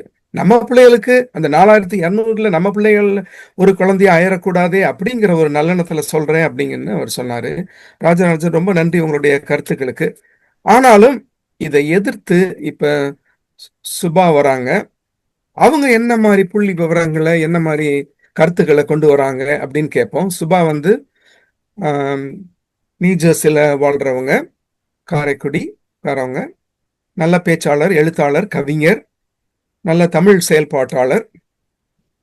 குறிப்பா வட அமெரிக்க தமிழ் சங்கத்துல வந்து நிறைய தொடர்ந்து ஒரு செயல்பட்டு வருகிறார். இப்ப இலக்கிய குழுவிலையும் இப்ப வந்து தீவிர ஒரு ஈடுபாடோட அவர் இருக்கிறாரு. அதாவது டேட்டிங் செய்ய அனுமதிப்பது நன்மை தரும் என்ற தலைப்புல தன்னுடைய குழுவிற்கு இறுதியாக வந்து அவங்க பேச வராங்க. வாங்க சுபா. நன்றி ஆல்ஃபிரட். டேட்டிங் செய்வதெல்லாம் என் காலத்துல இல்லையே அப்படின்னு இந்த உரை நிகழ்வு தொடங்க ஆரம்பிச்சதுல இருந்து இப்ப வரைய கண்ணுக்குள்ள வேர்த்து வெளியிலையும் பலமுறை சொல்லி ஆனாலும் சிரிச்சுக்கிட்டே அமர்ந்திருக்கும் நடுவர் அவர்களுக்கு வணக்கம். தீமைதான் அப்படின்னு தனக்கு தானே சூனியம் வச்சுக்கிட்டு இருக்கோம் ஆண் இனம், அந்த எதிரணியினருக்கு வணக்கம். இவங்கெல்லாம் கேட்க மாட்டேங்கிறாங்க சுபா. எவ்வளவு சொன்னாலும் கேட்க மாட்டேங்கிறாங்க, ஏன் கூட சண்டைக்கு வராங்க. அதுக்குதானே நாங்க இருக்கோம். இந்த விவரம் தெரியாத பிள்ளைங்களுக்கு எல்லாம் எப்படியாவது சொல்லி நன்மை கூடுதுன்னு சொல்லிட மாட்டோமா அப்படின்னு என் அணியினர் வந்து பேசிட்டு போன அவர்களுக்கும் அன்பு வணக்கம். டேட்டிங் செய்வது எவ்வளவு முக்கியமானது அப்படின்னு தெரிந்துக்கிறதுக்காக ரொம்ப ஆவலா இந்த நிகழ்வை கேட்டுக்கொண்டிருக்கும் உங்கள் அனைவருக்கும் என்ஜே சன்ரைஸ் ரேடியோ நிகழ்வை நடத்துபவர்களுக்கும் எனது அன்பார்ந்த வணக்கம். நடுவர் அவர்களே, இவங்களுக்கெல்லாம் பதில் சொல்வதற்கு முன்னாடி எனக்கு கேள்வியிலேயே ஒரு தலைப்பிலேயே ஒரு கேள்வியும் கருத்தும் பதிவு செய்ய வேண்டியது இருக்கு. டேட்டிங் செய்ய அனுமதிப்பது நன்மை கூட்டுமா இல்லை தீமை பெருக்குமா அப்படின்னு தான் தலைப்பு அப்படின்னு சொன்னீங்க. இதுல கூட்டுறது பெருக்கிறதெல்லாம் இருக்குது, சரி. அங்க கழித்தல்னு ஒண்ணு இருக்கு, அதை நீங்க வந்து விட்டுட்டீங்க. எங்க அணியில இருந்து கனிமொழி அதை ரொம்ப அழகா தொட்டு எடுத்துட்டு போனாங்க. இந்த அனுமதின்னு சொல்றீங்களே தலைவர், யாருக்கு அனுமதி கொடுக்கறது? டேட்டிங் செய்யறதுக்கோ இல்ல எதுக்குமே இங்க ஒரு பேரண்டா போய் அனுமதி கொடுக்கிற காலத்துலதான் நம்ம ஜென்சி காலத்துல நம்ம இங்க இருக்கோமா, இல்ல அமெரிக்காவுல நம்ம வாழ்ந்துகிட்டு இருக்கோமான நானே கிள்ளி பாத்துக்கிற மாதிரி இருக்கு இந்த தலைப்பை பார்க்கும்போது. அனுமதிங்கிறதே கொஞ்சம் பயமுறுத்தலாக இருக்குது. அதே தான் வந்து எல்லாம் ஒரு கணக்கு தான், கூட்டல் கழித்தல் பெருக்கல் எல்லாம் ஒரு கணக்கு தான். எல்லாம் ஒரு கணக்கு தான். அதே கணக்குலதான் முத்துக்குமார் அவர்கள் வந்து பேசிட்டு போனாங்க. ரொம்ப பயமா இருக்கு, இந்த வயசுல பண்ணலாமா அந்த வயசுல பண்ணலாமான்றதுக்கெல்லாம் வந்து எங்களுடைய அணியில இருந்து கனிமொழி ரொம்ப மிக சிறப்பா அவங்களுக்கு பதில் கொடுத்தாங்க. அதுல எல்லாத்துலயுமே நான் அவங்க பதில் கொடுத்துட்டதுனால அண்டர்லைன்ல எதுக்காக அவர் இப்படி எல்லாம் சொல்லியிருக்காரு அப்படின்னு பார்த்தோம்னா, பேரண்டிங் ஃபியர் அண்ட் கண்ட்ரோல், அதுதான் இங்க இருக்குது. இதுக்கெல்லாம் பயந்துட்டு கண்ட்ரோல் பண்ணிக்கணும்ன்ற ஒரு பேரண்டிங்கோட பிஹேவியர்னால அவரு அந்த அனுமதி அப்படிங்கிறதையும் வச்சு அவரு சொல்லியிருக்காரு அப்படிங்கிறத நான் இங்க கொடுத்துடுறேன். அதுக்கப்புறம் ரொம்ப அந்த தலைப்புல வர அனுமதி அப்படிங்கிறது வந்து பெர்மிஷன் அல்ல கிராண்டிங் அப்படிங்கிற ஒரு அர்த்தத்துல எழுதப்படல. அது வந்து நம்ம அனுமதிக்கணும் அப்படின்னா வந்து we have to just let it go அப்படிங்கிற ஒரு அர்த்தத்துல தான் நம்ம சொல்லி இருக்கிறோம். அதனால இட்ஸ் நாட் கிராண்டிங் பெர்மிஷன், அந்த அர்த்தத்துல கிடையாது. ரொம்ப சிறப்பு, இதை பதிய வைக்கணும்னு நினைச்சேன். அனைவருக்கும் எதிரணியினருக்கு இது புரிஞ்சிருக்கும் அப்படின்னு நினைக்கிறேன். அடுத்ததா ராஜராஜன் அவர்கள் பேசி முடிச்சதும் நான் பயந்து போயிருக்கேங்க. இப்ப என் பிள்ளைய வீட்டை விட்டு வெளியில அனுப்பணுமா வேண்டாமா, ஏன்னா வீட்டுக்குள்ளேயே பிடிச்சு வச்சுக்கலாமா? ஏன்னா நீங்க பார்த்தா ஸ்டாட்டிஸ்டிக்ஸ் எல்லாம் கொடுக்குறபடி பார்த்தா எனக்கு என்ன ஆகும்னே தெரியலையேன்னு நடுக்கம் வருது எனக்கு. ஏன்னா ஸ்கூலுக்கு போனாங்கன்னு வச்சுட்டு, ஆமா பையனை வச்சிருக்கிற எனக்கே அவர் தான் பையனை வச்சுட்டு தானே எவ்வளவு தேடி இருக்காரு அவரு. பையனை வச்சிருக்கவங்களுக்கு தான் பையனா இருந்தா என்ன பொண்ணா இருந்தா, அதுக்கு நான் அடுத்து வர்றேன். அது என்ன பொண்ணா இருந்தா அது வந்து நான் ஒரு பொண்ணா இருந்துட்டு தாங்க நானும் இங்க பேச வந்திருக்கேன். அனுமதிக்கணும் அப்படின்னு சொல்லிட்டு எனக்கு பெண் இருக்கோ இல்லையோ, முக்கியமாக பெண்களுக்காக இதை அனுமதிச்சே ஆகணும், அவங்க செஞ்சே ஆகணும் அப்படிங்கிறதுக்காக வந்திருக்கேன். தேர்ந்தெடுக்கக்கூடியது அவர்களுடைய உரிமையாக இருக்க வேண்டும் அப்படின்னு ராஜராஜன் சொன்னார் இல்லையா? ஏதோ கணக்கெல்லாம் சொன்னாருங்க. பிப்ரவரி 10ஆம் தேதின்றது இதுக்காக பண்றோம், அவ்வளவு ஸ்டாட்டிஸ்டிக்ஸ் இருக்கு அப்படின்னு. அதெல்லாம் ஒண்ணுமே இல்ல. நீங்க வந்து ஸ்கூலுக்கு பிள்ளைங்களை அனுப்புறீங்கல்ல, 1.1 மில்லியன் குழந்தைங்க ட்ரக் அடிக்ட் ஆகுறாங்க. இதுக்கு நீங்க என்ன பண்ண போறீங்க? ஐயோ என் பிள்ளை ட்ரக் அடிக்ட் ஆக போகுது, அது என்ன வயசு? 12 வயசு. ஆனாலும் ஸ்கூலுக்கு நான் அனுப்ப மாட்டேன், நான் வீட்டுக்குள்ளே வச்சுக்கிறேன் அப்படின்னு சொல்லுவீங்களா நீங்க? அப்ப இதுக்கு என்ன பண்ணணும் அப்படின்னா, பாதுகாப்பாக குழந்தைங்களை டேட்டிங் செய்வதற்கு எப்படி அப்படின்னு நம்ம தான் தயார்படுத்தணுமே தவிர, வேண்டாமா வீட்டை விட்டு வெளியில போனா உனக்கு ஆபத்து இருக்கு, வீட்டுக்குள்ள என் கூடவே இருந்துக்க அப்படின்னு சொல்லுவது நல்ல பெற்றோரை குழந்தைகளை வளர்ப்பதற்கு ஒரு நல்ல பேரண்டிங் அப்படின்னு நம்ம சொல்ல முடியாது. சரி, டேட்டிங் செய்ய அனுமதிப்பது அப்படின்னு நம்ம பேசினாலே நம்ம ஊர்ல நிறைய பேருக்கு அப்படியே ஒரு மின்சாரம் பாயிற மாதிரி ஷாக் அடிச்சிரும். ஐயோ கலாச்சாரம் என்னாச்சு, குடும்பம் என்னாச்சு, பிள்ளைங்க என்னாச்சு அப்படின்னு பல கேள்விகள் வந்துகிட்டே இருக்கும். அதனுடைய பிரதிபலனாதான் இங்க வந்து இந்த அணியில 2 பேர் பேசியிருக்காங்க. 3ஆவதா ஒருத்தர் வருவார் பாருங்க, அவரும் அப்படிதான் பேச போறாரு. ஆனா டேட்டிங் அப்படிங்கிறதுனா என்ன அப்படின்னா, கல்யாணத்துக்கு எதிரானதெல்லாம் என்ன? சுபா, நானும் அதுதான் நினைச்சேன். தமிழர் பண்பாடு என்ன ஆகுறது, தமிழர் கலாச்சாரம் என்ன ஆகுது, நம்முடைய பாரம்பரியம் என்ன ஆகுது, நீங்க பாட்டுக்கு டேட்டிங் செய்ய அனுமதிப்புன்னு சொல்றீங்களே, தப்பாச்சே. ஆரஞ்சு சட்டையெல்லாம் போட்டு வந்தது அதெல்லாம் என்ன ஆகுது? அப்படிதான் நம்ம பாரம்பரியத்துல இருந்து இருக்கு அப்படிங்கிறதையே வந்து கிரேஸும் பதிவு பண்ணிருக்காங்க, கனிமொழியும் பதிவு பண்ணிட்டாங்க. அதனால சங்க இலக்கிய காலங்கள்ல இருந்து நம்மள்கிட்ட அது இருந்துட்டு இருக்கு. கால மாற்றங்கள்ல அது மாறிடுச்சு அப்படிங்கிறது நமக்கு தெரியும். அதனால டேட்டிங் அப்படிங்கிறது கல்யாணத்துக்கு எதிரானது இல்லை. கல்யாணத்துக்கு முன்னாடி நம்ம கண்ணை திறக்கிறது. அது டேட்டிங்கிறது கல்யாணத்துக்கு முன்னாடி நம்ம அப்டேட் செஞ்சுக்கிற ஒரு ப்ராசஸா நம்ம எடுத்துக்கணும். சரி, அடுத்ததா வர்றேன். நாங்க எல்லாம் வந்து டேட்டிங் இல்லாம கல்யாணம் பண்ணி நல்லா தானே வாழ்ந்துட்டு இருக்கோம். கல்யாண மேடையில கூட நாங்க பார்த்ததே கிடையாது. இப்படிதான் நாங்க திரும்பி உட்கார்ந்துருப்போம். தாலிய கட்டிட்டு போயிட்டு தான் நாங்க பார்த்திருக்கோம். தாலி கட்டிட்டு கூட நாங்க பக்கத்துல போய் நிக்காமலாம் கூட நின்னு நாங்க வாழ்ந்திருக்கோம். அப்படின்னு சொல்றவங்க எல்லாம் இருக்காங்க. இதுக்கு தாங்க வந்து நான் சொல்றேன் இங்க வர ஒரு இதெல்லாம் இதை சேர்த்து தான் வந்து ராஜராஜன் தான் சொன்னார் இல்லையா? நீங்க மறுபடியும் அந்த 37% ரூல் சொன்னீங்க. Optimal strategy. என்னங்க நீங்க வந்து போய் ஒரு டேட்டா ஆப்ப பாக்குறீங்க. ஆரோமலை படம் நானும் பார்த்தேன். அதுல வந்து குடுத்திருந்தாங்க இல்லையா? எப்படி எல்லாம் ஸ்ட்ராட்டஜைஸ் பண்ணி 2 பேரையும் சேர்க்கிறாங்க. அதே மாதிரி ஸ்ட்ராட்டஜைஸ் பண்ணி டேட்டிங் ஆப்ல போறது, கடைசி அவங்களுக்கு எல்லாருக்கும் ஒரு கம்பேனியன்ஷிப் வேணும்ன்றதுக்கு தானே இதெல்லாம் பண்றாங்க. அதான் அவங்க பணம் வாங்கிட்டு வியாபாரத்துக்காக பண்றாங்க. இந்த 37% ரூலுங்கிறதும் அதுக்காக தான். நீ ஒருத்தனை பார்த்த உடனே நீங்க சொன்ன எல்லாத்துலயுமே ராஜராஜன் நீங்க என்ன சொல்லியிருந்தீங்க அப்படின்னா, கமிட்மெண்ட் வேணும் அப்படிங்கிறீங்க.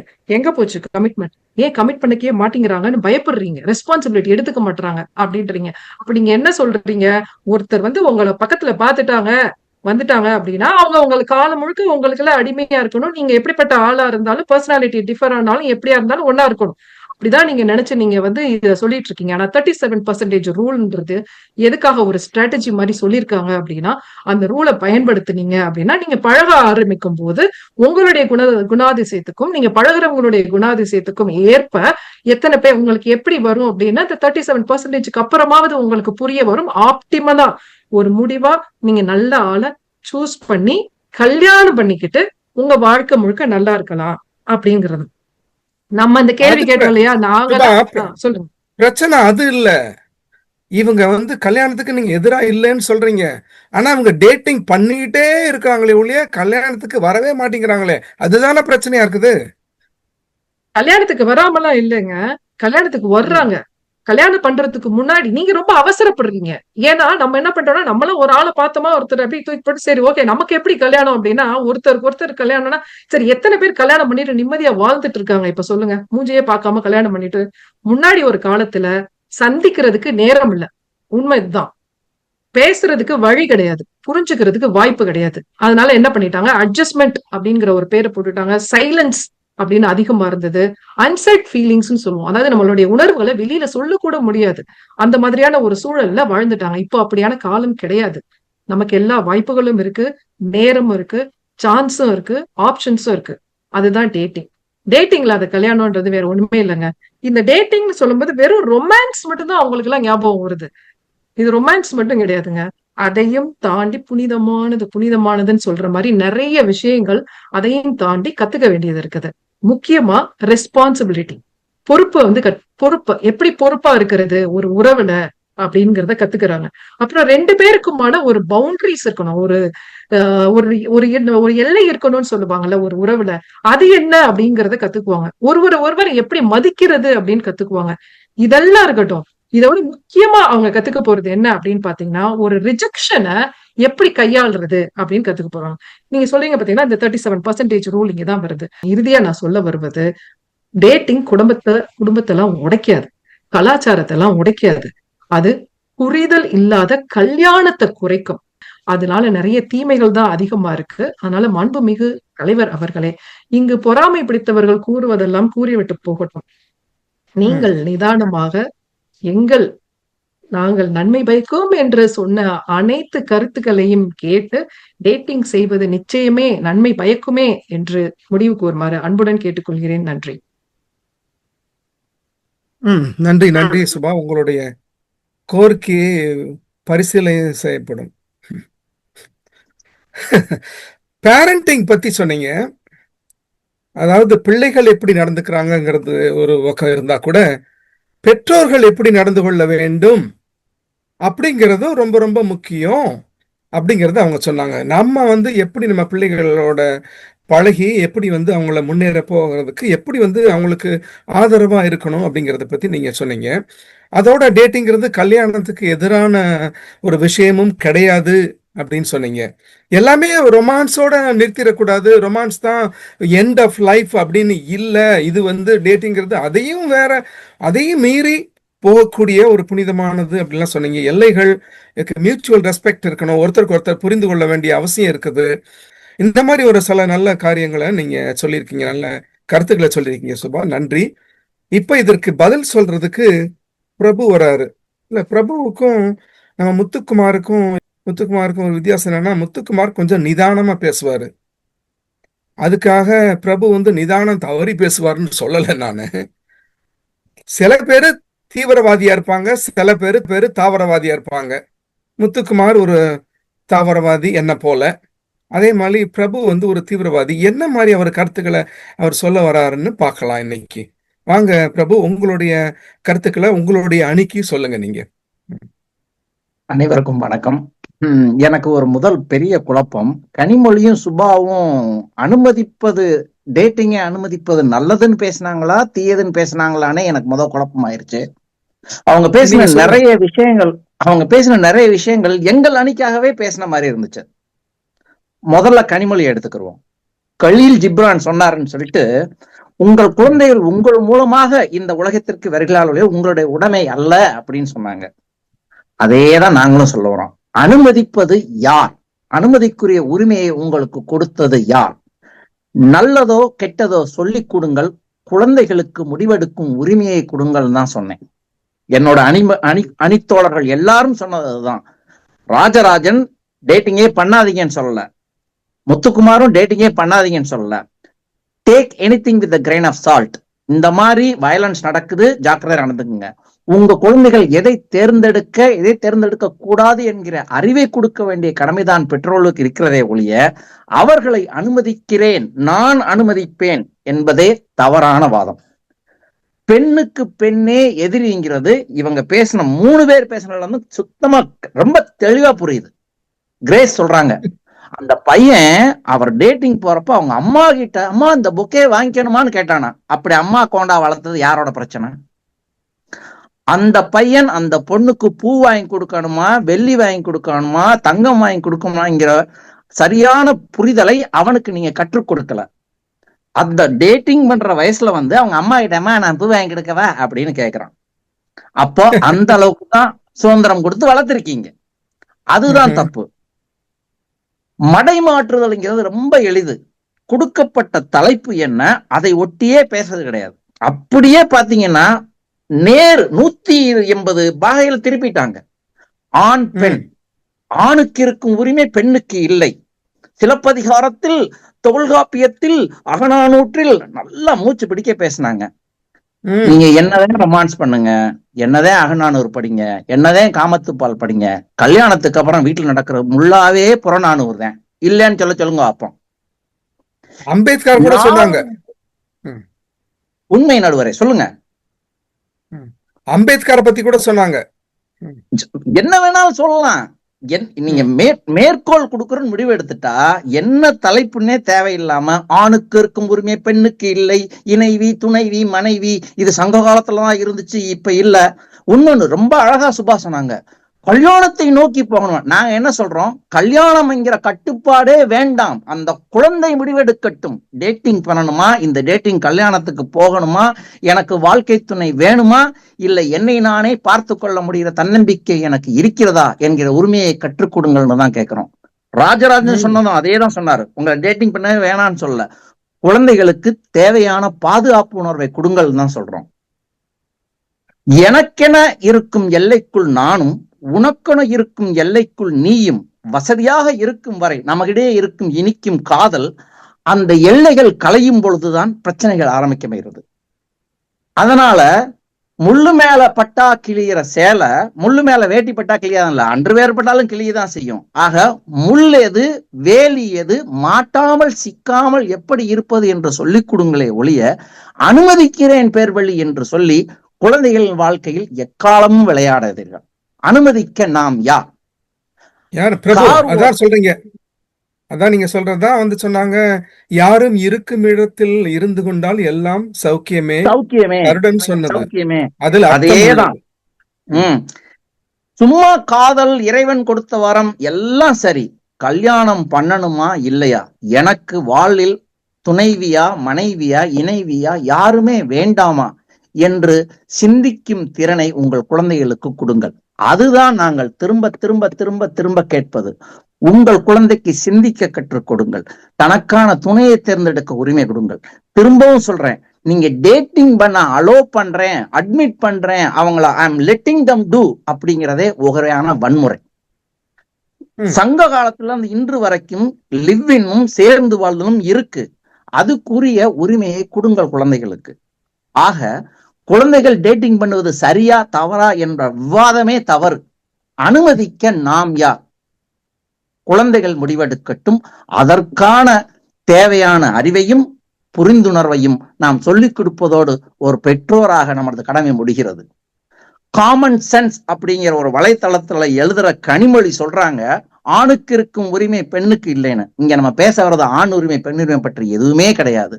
ஒரு அயல் நாட்டில் வாழும் தமிழனாக கலாச்சாரம் பண்பாடு எல்லாம் கடந்து நம் குழந்தைகள் அவர்களுக்கு என்ன தேவை என்பதை தேர்ந்தெடுக்கும் உரிமையை தேர்ந்தெடுக்க தேவையான அறிவை உரிமையை நாம் வழங்குகிறோமா என்பதுதான் இங்கே வினாவை தவிர வேற ஏதும் வினா இல்லை. தயவு செய்து மடைமாற்றம் செய்ய வேண்டாம். ஆக நாம் நமக்கான அவள் இருந்து கொண்டு தேவையானதை குழந்தைகளுக்கு கற்றுக் கொடுத்தால் அவர்கள் முடிவெடுப்பார்கள். இந்த 37% எது ஆபத்து எது ஆபத்து இல்லை, இது ஆண் டேட் பண்ணலாமா பெண் டேட் பண்ணலாமே, எல்லாவற்றையும் தேர்ந்தெடுக்கும் அறிவும் சுதந்திரமும் நம் குழந்தைகளுக்கு உண்டு, அவசியம் இருக்கிறது என்று மட்டும் சொல்லவும். நன்றி, வணக்கம். நன்றி பிரபு. தன்னுடைய நீங்க ஒரு வழக்கறிஞர் மாதிரி ஆயிட்டீங்க பிரபு. நல்லா அந்த வழக்குல கடைசியில தீர்ப்பவும் நீங்களே சொல்லி முடிச்சிட்டீங்க பிரபு. நன்றி.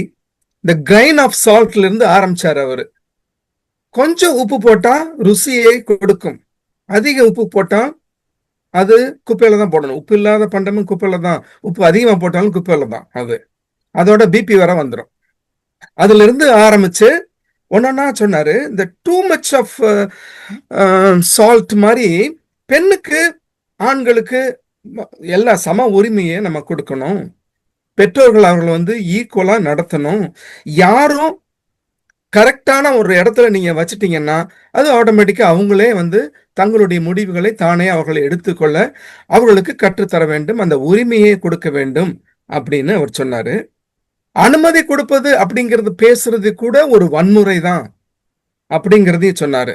அதனால பேசுறவங்க எல்லாம் மடைமாற்றம் செய்யாம சரியான ஒரு கருத்துல நின்னு பிள்ளைகளை எப்படி பெற்றோர்கள் நடத்த வேண்டும் என்பதை புரியும் விதத்துல அவரு சொன்னாரு. நன்றி பிரபு, மிக்க நன்றி.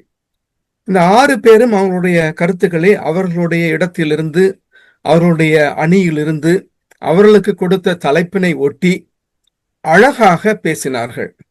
சங்க காலத்துல எப்படி இருந்தது, நம்ம காலத்துல எப்படி இருக்குது, இதுல நடுவுல உள்ள காலத்துல எப்படி இருந்தது, நாம எல்லாம் நம்ம என்ன தவறு செய்தோம், நம்ம பெற்றோர்கள் என்ன செய்தாங்க, இப்ப அதை நம்ம எப்படி அதை மாற்ற முடியும், அதோட நம்ம வெளிநாட்டில் இருக்கிறோம், நம்ம பிள்ளைகளை எப்படி காமிக்க முடியும், பிள்ளைகளுக்கு எப்படி நம்ம வழியை காமிக்க முடியும் அப்படிங்கிறதுலதான் ரொம்ப அருமையான கருத்துக்களை சொன்ன நண்பர்களே. அந்த அருமையான கருத்துக்களை நாம எல்லாம் ஆணித்தரமாக அவர்கள் பேசியதை நம்ம கேட்டு மகிழ்ந்தோம். இரு குழுக்களிலும் நியாயமான கருத்துகள் வெளிப்பட்டு இருக்கின்றன.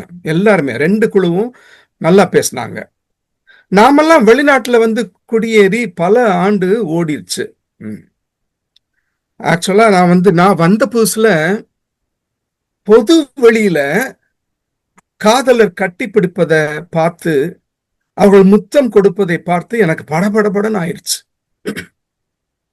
அது மாதிரி நான் பார்த்ததில்லை. நான் ஏதோ மதுரையில இருந்து ஒரு சின்ன கிராமத்துல இருந்து வந்தவன். அததான் கல்ச்சுரல் ஷாக் அப்படின்னு சொன்னாங்க. நான் கூட இங்க பபிள் கம் அதிகமா கிடைக்காதோ அப்படின்னு நினைச்சேன். நான் இவங்க செயல்படுறத பார்த்துட்டு கலாச்சார அதிர்ச்சி அப்படின்னு ஒரு பெரிய அதிர்ச்சியாவே எனக்கு இருந்தது. இப்போ உள்ளவங்களுக்கு ஒரு வேளை இல்லாம இருக்கலாம், இப்போ வர்றவங்களுக்கு. ஆனா அப்போ அந்த அதிர்ச்சி பெருசாவே இருந்தது. நம்ம ஊர்ல அந்த மாதிரி நம்ம பார்த்தது இல்லை. நம்ம பேருந்துல நம்ம சேர்ந்து உட்கார முடியாது, தனித்தனியா தான் உட்காரணும். ஒரு திரைப்பட கொட்டகைக்கு போனா தனித்தனியா தான் உட்காரணும். ஒரு பள்ளிக்கு போனா தனித்தனியா உட்காரணும். இல்லைன்னா அது கோ எஜுகேஷன் ஸ்கூலா இருக்காது, அது பாய்ஸ் ஸ்கூல் தனியா இருக்கும், கேர்ள்ஸ் ஸ்கூல் தனியா இருக்கும். நான் எல்லாம் பாய்ஸ் ஸ்கூல்லயே படிச்சு வந்தவன் நான். அந்த மாதிரி அந்த மாதிரி வந்தவனுக்கு இங்க வந்து ஒரு பெரிய ஒரு அதிர்ச்சியாக இருந்தது. அதனால என் மனைவிக்கு நான் ஃபோன் பண்ணேன். எனக்கு 2 பெண் குழந்தைகள் இந்தியாவிலே பிறந்தது, சென்னையில. மனைவி, நம்ம பிள்ளைகள் இங்க கூட்டிட்டு வர வேணாம், இங்க வந்து ஒன்னும் சரியா படல, நீ அங்கேயே வச்சுக்கோ, நான் வந்து தனியா இருந்து கஷ்டப்பட்டாலும் காசு அனுப்புறேன், ஒரு 10 வருஷம் நம்ம சேர்த்து வைப்போம், அப்புறம் நானும் வந்துடுறேன், வருஷம் ஒரு தடவை வந்து உங்களை பாக்குறேன் அப்படின்னு சொன்னேன். என் மனைவி சொன்னா, இருந்தா ஒன்னா இருப்போம், ஒண்ணு நாங்க அங்க வரோம், இல்லைன்னா பேசாம நீங்க மூட்டை முடிச்சு கட்டிட்டு நீங்க இங்க வந்துருங்க, அது வாழ்க்கையே கிடையாது, ஒன்னா இருந்தாதான் அது வாழ்க்கை, 10 வருஷம் கழிச்சு நீங்க வந்தீங்கன்னா நீங்க யாரோ நான் யாரோ அப்படின்னு சொல்லிட்டா. சரின்னு நானும் அவங்கள கூப்பிட்டுட்டேன். வட போச்சேன்னு நினைக்கல, உண்மையிலேயே அவங்கள நான் கூப்பிட்டுட்டு வந்தேன். கூப்பிட்டு வந்தா 2 பெண் குழந்தைகள். எனக்கு பயமா இருக்குது. நான் வந்து சொல்லுவாங்க இல்லையா, வந்து மடியில வந்து நெருப்ப கட்டிட்டு இருந்தேன்னு சொல்லிட்டு, உண்மையிலே தான் சொல்றேன். நீங்க வேணா வீட்டுக்கு வாங்க, அந்த தழும்பு கூட நான் காமிக்கிறேன். நான் இப்படிதான் இருந்தது. மடமடன்னு பிள்ளைங்க வளர்ந்தாங்க. H4ல கூட்டிட்டு வந்துட்டேன், வளர்ந்தாங்க. என் மனைவியை பத்தி கவலை இல்ல, அவளை பத்தி எனக்கு கவலை இல்லை. ஏன்னா அவளுக்கு நல்லாவே தெரியும், என்னை விட சிறந்த மிகச்சிறந்த ஒரு இளிச்சவாயம் கிடைக்க மாட்டான் அப்படின்னு. ஆனா என் மகள்களை பத்தி தான் எனக்கு கவலை. மடமடன்னு என் பொண்ணு வளர்ந்துட்டா, திருமண வயசு வந்துருச்சு. நம்ம தமிழ் கூறும் நல்லுலகம் என்ன செய்யுது? எங்க போனாலும் இன்னும் கல்யாணம் ஆகலையா, என் பையன் ஒண்ணும் கிடைக்கலையா, என்னம்மா இன்னும் வச்சிருக்கீங்க வீட்டுல, காலகாலத்துல நீங்க கல்யாணம் பண்ணி அனுப்பக்கூடாதா, இப்படி கேட்கிறாங்க. எங்க போனாலும் என் மனைவிட்ட என்கிட்ட கேட்காட்டி கூட மனைவிட்ட கேட்கறாங்க. அவன் வந்து சொல்றான், என்னங்க இப்படி கேட்டுட்டே இருக்கிறாங்கன்னு சொல்லிட்டு. அதுக்கப்புறம் சரின்ட்டு மேட்ரிமோனி சைட்டு எல்லா இடத்துலயும் இருக்கிற, உலகம் பூரா இருக்கிற எல்லா சைட்லயும் பணங்களை கொட்டி கடன் வாங்கி மெம்பர் ஆகி பார்க்க ஆரம்பிச்சோம் மாப்பிள்ள. அவ்வளவு சோசியல் பிரஷர் இங்க பண்ணியே ஆகணும். ஐயோ, பொம்பளை பிள்ளைய வந்து வயசாகிட்டே இருக்குது அப்படின்னு. அப்படி ஒன்றும் வயசாகல, 25 வயசு 26 வயசு தான். அதுக்கே வந்து அவ்வளவு கேள்விகள் இருந்தது. அப்புறம் வந்து பையன்களை பார்த்தோம், எல்லா பையன்களும் வந்தாங்க, உலகம் பூரா இருந்து. எல்லா பையன்களுமே நல்ல பையங்களா தெரிஞ்சாங்க எனக்கு. ஆனா என் பொண்ணுக்கு ஒரு பையனையும் பிடிக்கவே இல்லை. நீங்க சொன்னா நம்ப மாட்டீங்க, ஒரு 600 பேரை அவ வந்து வேணான்னு சொன்னான். 600 பேரு, நான் குறைவாவே சொல்லல, கூட தான் இருக்கும், அதை விட கூட தான் இருக்கும் சொன்னா. அப்புறம் தான் எனக்கு ஒரு பாடம் கிடைச்சது. சரி கூப்பிடுவோம், என்னதான் உனக்கு வேணும், எப்படி வேணும்னு கேட்டா, அவ என்ன உண்மையிலேயே அவ கேட்கிறாளா இல்லன்னே தெரியல. எனக்கு 6 ஃபீட்ல வேணும், மாஸ்டர்ஸ் படிச்சிருக்கணும், 6 ஃபிகர் சம்பளம் வாங்கணும் அப்படின்னா, என்னடா இது, இப்படி எல்லாம் தமிழ் ஆளுங்க கிடப்பாங்களா? 6 அடியில எந்த தமிழ் பையனை நம்ம பார்த்தது கிடையாது. இதுக்கு பிரம்மன்ட்ட சொல்லி ஒரு ஸ்பெஷல் ஆர்டர் தான் போடணும் போல இருக்குது அப்படின்னு நான் பயந்தேன். அதுக்கப்புறம் நானும் என் மனைவியும் முடிவு செஞ்சு என்ன பண்ணோம்னா, மகளை கூப்பிட்டு உட்கார வச்சு, அம்மா எங்களால முடியாது, நீயே பார்த்துக்கோ, நீயே பார்த்து தேடி கண்டுபிடி அப்படின்னு. 1 வருஷம் ஆச்சு. எங்களுக்கு ஒரு வருஷம் டென்ஷன் தான், ஆனா நாங்க எதுவுமே அவள்கிட்ட கேட்கவே இல்லை. ஒரு வருஷம் கழிச்சு, என்னடா நாங்க 2 பேரும் தான் மனைவி நானும் பேசிக்கிடுவோம், ஏதாவது சொன்னாலா அவன்கிட்ட வந்து, இல்லையே, உங்கள்கிட்ட ஏதாவது சொன்னாலா, சொல்லவே இல்லையே அப்படின்ட்டு உட்கார்ந்துட்டே இருக்கிறோம், எப்படா ஏதாவது இதுக்கு முடிவு வருமா அப்படின்ட்டு. அப்படி இருக்கும் பொழுது ஒரு நாள் வந்தா, அப்பா ஒரு பையன். பையனா? எந்த பையன்? எங்க இருக்கிறான்? என்ன செய்யறான்? அந்த அளவுக்கு எங்களுக்கு எக்ஸைட்மெண்ட் ஆகி போச்சு. அப்புறம் அந்த பையன் வந்து பார்த்தான் எங்களை, அவளுக்கு பிடிச்சிருந்தது, எங்களுக்கு பிடிச்சிருந்தது. நம்ம கலாச்சாரத்துல இல்லாத பையன் தான், வெள்ளைக்கார பையன் தான், ஆனா நல்ல பையன். அதுக்கப்புறம் எப்படி நல்ல பையன் அப்படின்னா, அவன் நடை, உடை, பாவனைகள், பேச்சு, மரியாதை எல்லாம் தான் பார்க்க முடியும். ஏன்னா ஒரு அளவுக்கு தான் நம்ம பார்க்க முடியும், உள்ள போய் நம்ம வந்து பேக்ரவுண்ட் செக் பண்ண முடியாது இல்லையா, நான் HR ஆளா இருந்தா கூட. அப்படின்ட்டு நாங்க வந்து பெண் மேல, என்னுடைய பொண்ணு மேல ஒரு நம்பிக்கை வைத்து கல்யாணத்தை நடத்தி வச்சோம். இப்ப 2 வருஷத்துக்கு மேல ஆச்சு. நல்ல மகிழ்ச்சியாக இருக்கிறாங்க. அதே மாதிரி 2வது பொண்ணுக்கு நாங்க எந்த முயற்சியும் எடுக்கவே இல்ல. முதல்லயே சொல்லிட்டோம், "அம்மா நீயே ஒரு நல்ல பையன பாத்துக்க" அப்படின்னு சொல்லிட்டு. அவளும் அதே மாதிரி ஒரு தமிழ் பையன் தான் வேணும்னு கேட்டா. அதுக்கு எங்க போறது? நாங்க 2 பேரும் யோசிச்சுட்டு இருந்தோம். பேசாம விட்டுருவோம் அப்படின்னு நாங்க நினைச்சிட்டு இருக்கும்போது, அவளே ஒரு நல்ல பையன பார்த்து திருமணம் நடந்தது. இப்ப அவளுக்கும் ஒரு 1½ வருஷம் ஆயிருச்சு. 2 பேருமே மகிழ்ச்சியோட, சந்தோஷமா அவங்க இருக்கிறாங்க. எங்கள காட்டிலும் நான் சொல்லுவேன், எங்கள காட்டிலும் அதிகமாக மகிழ்ச்சியாக இருக்கிறாங்க. 2 பேரும் நல்ல புரிதலோட அவங்க இருக்கிறாங்க. இப்படி இருக்கிறதும்போது நமக்கு ஒரு நல்ல ஒரு பாடம் கிடைக்குது பெற்றோர்களுக்கு.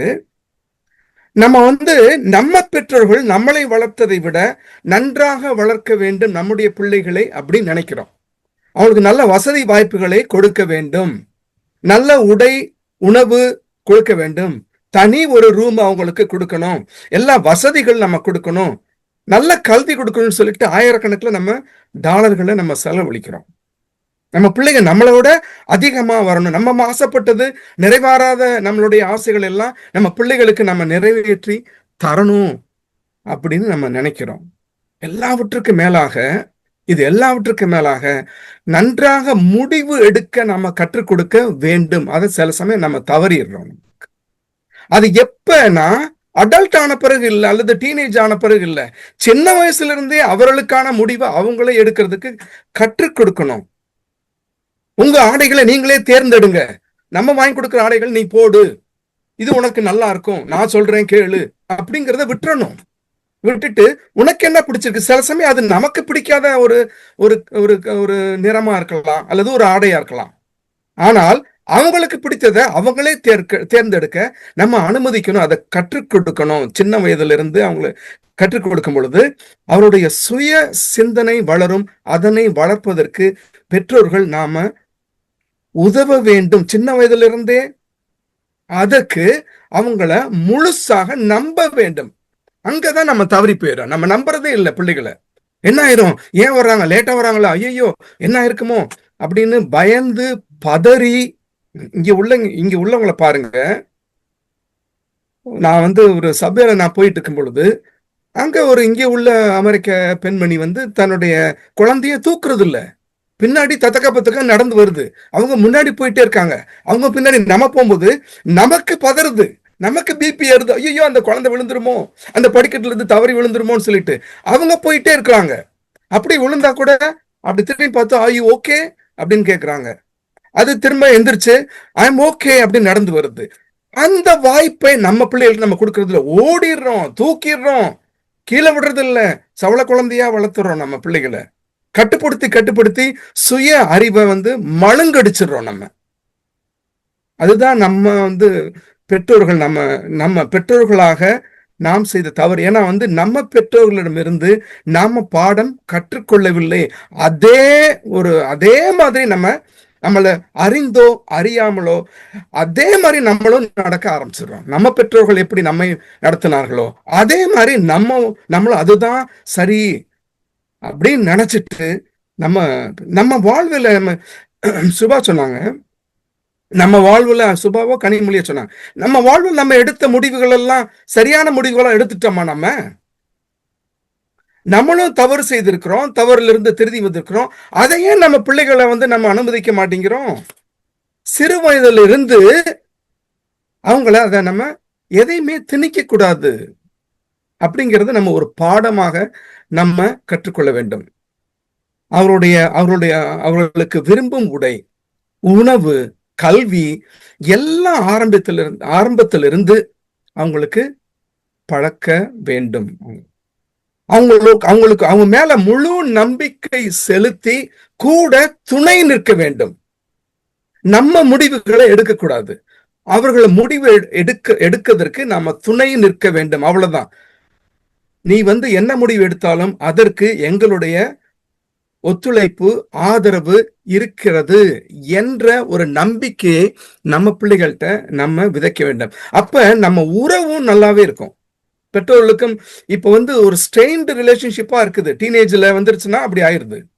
அதனாலதான் பெற்றோர்களுக்கும் பிள்ளைகளுக்கும் ஒரு உறவு, நல்ல உறவு இருக்கணும்னா இந்த மாதிரி அவர்களுக்கு அரவணைச்சு கொண்டு போகணும். அப்பதான் அதே மாதிரி அவருடைய வாழ்க்கை துணையையும் அவர்களே தேர்ந்தெடுக்க முழு மனதோடு நாம் ஊக்கப்படுத்த வேண்டும். அதைதான் நம்ம பிரபுவும் அவர் அடிச்சு அவர் சொன்னாரு.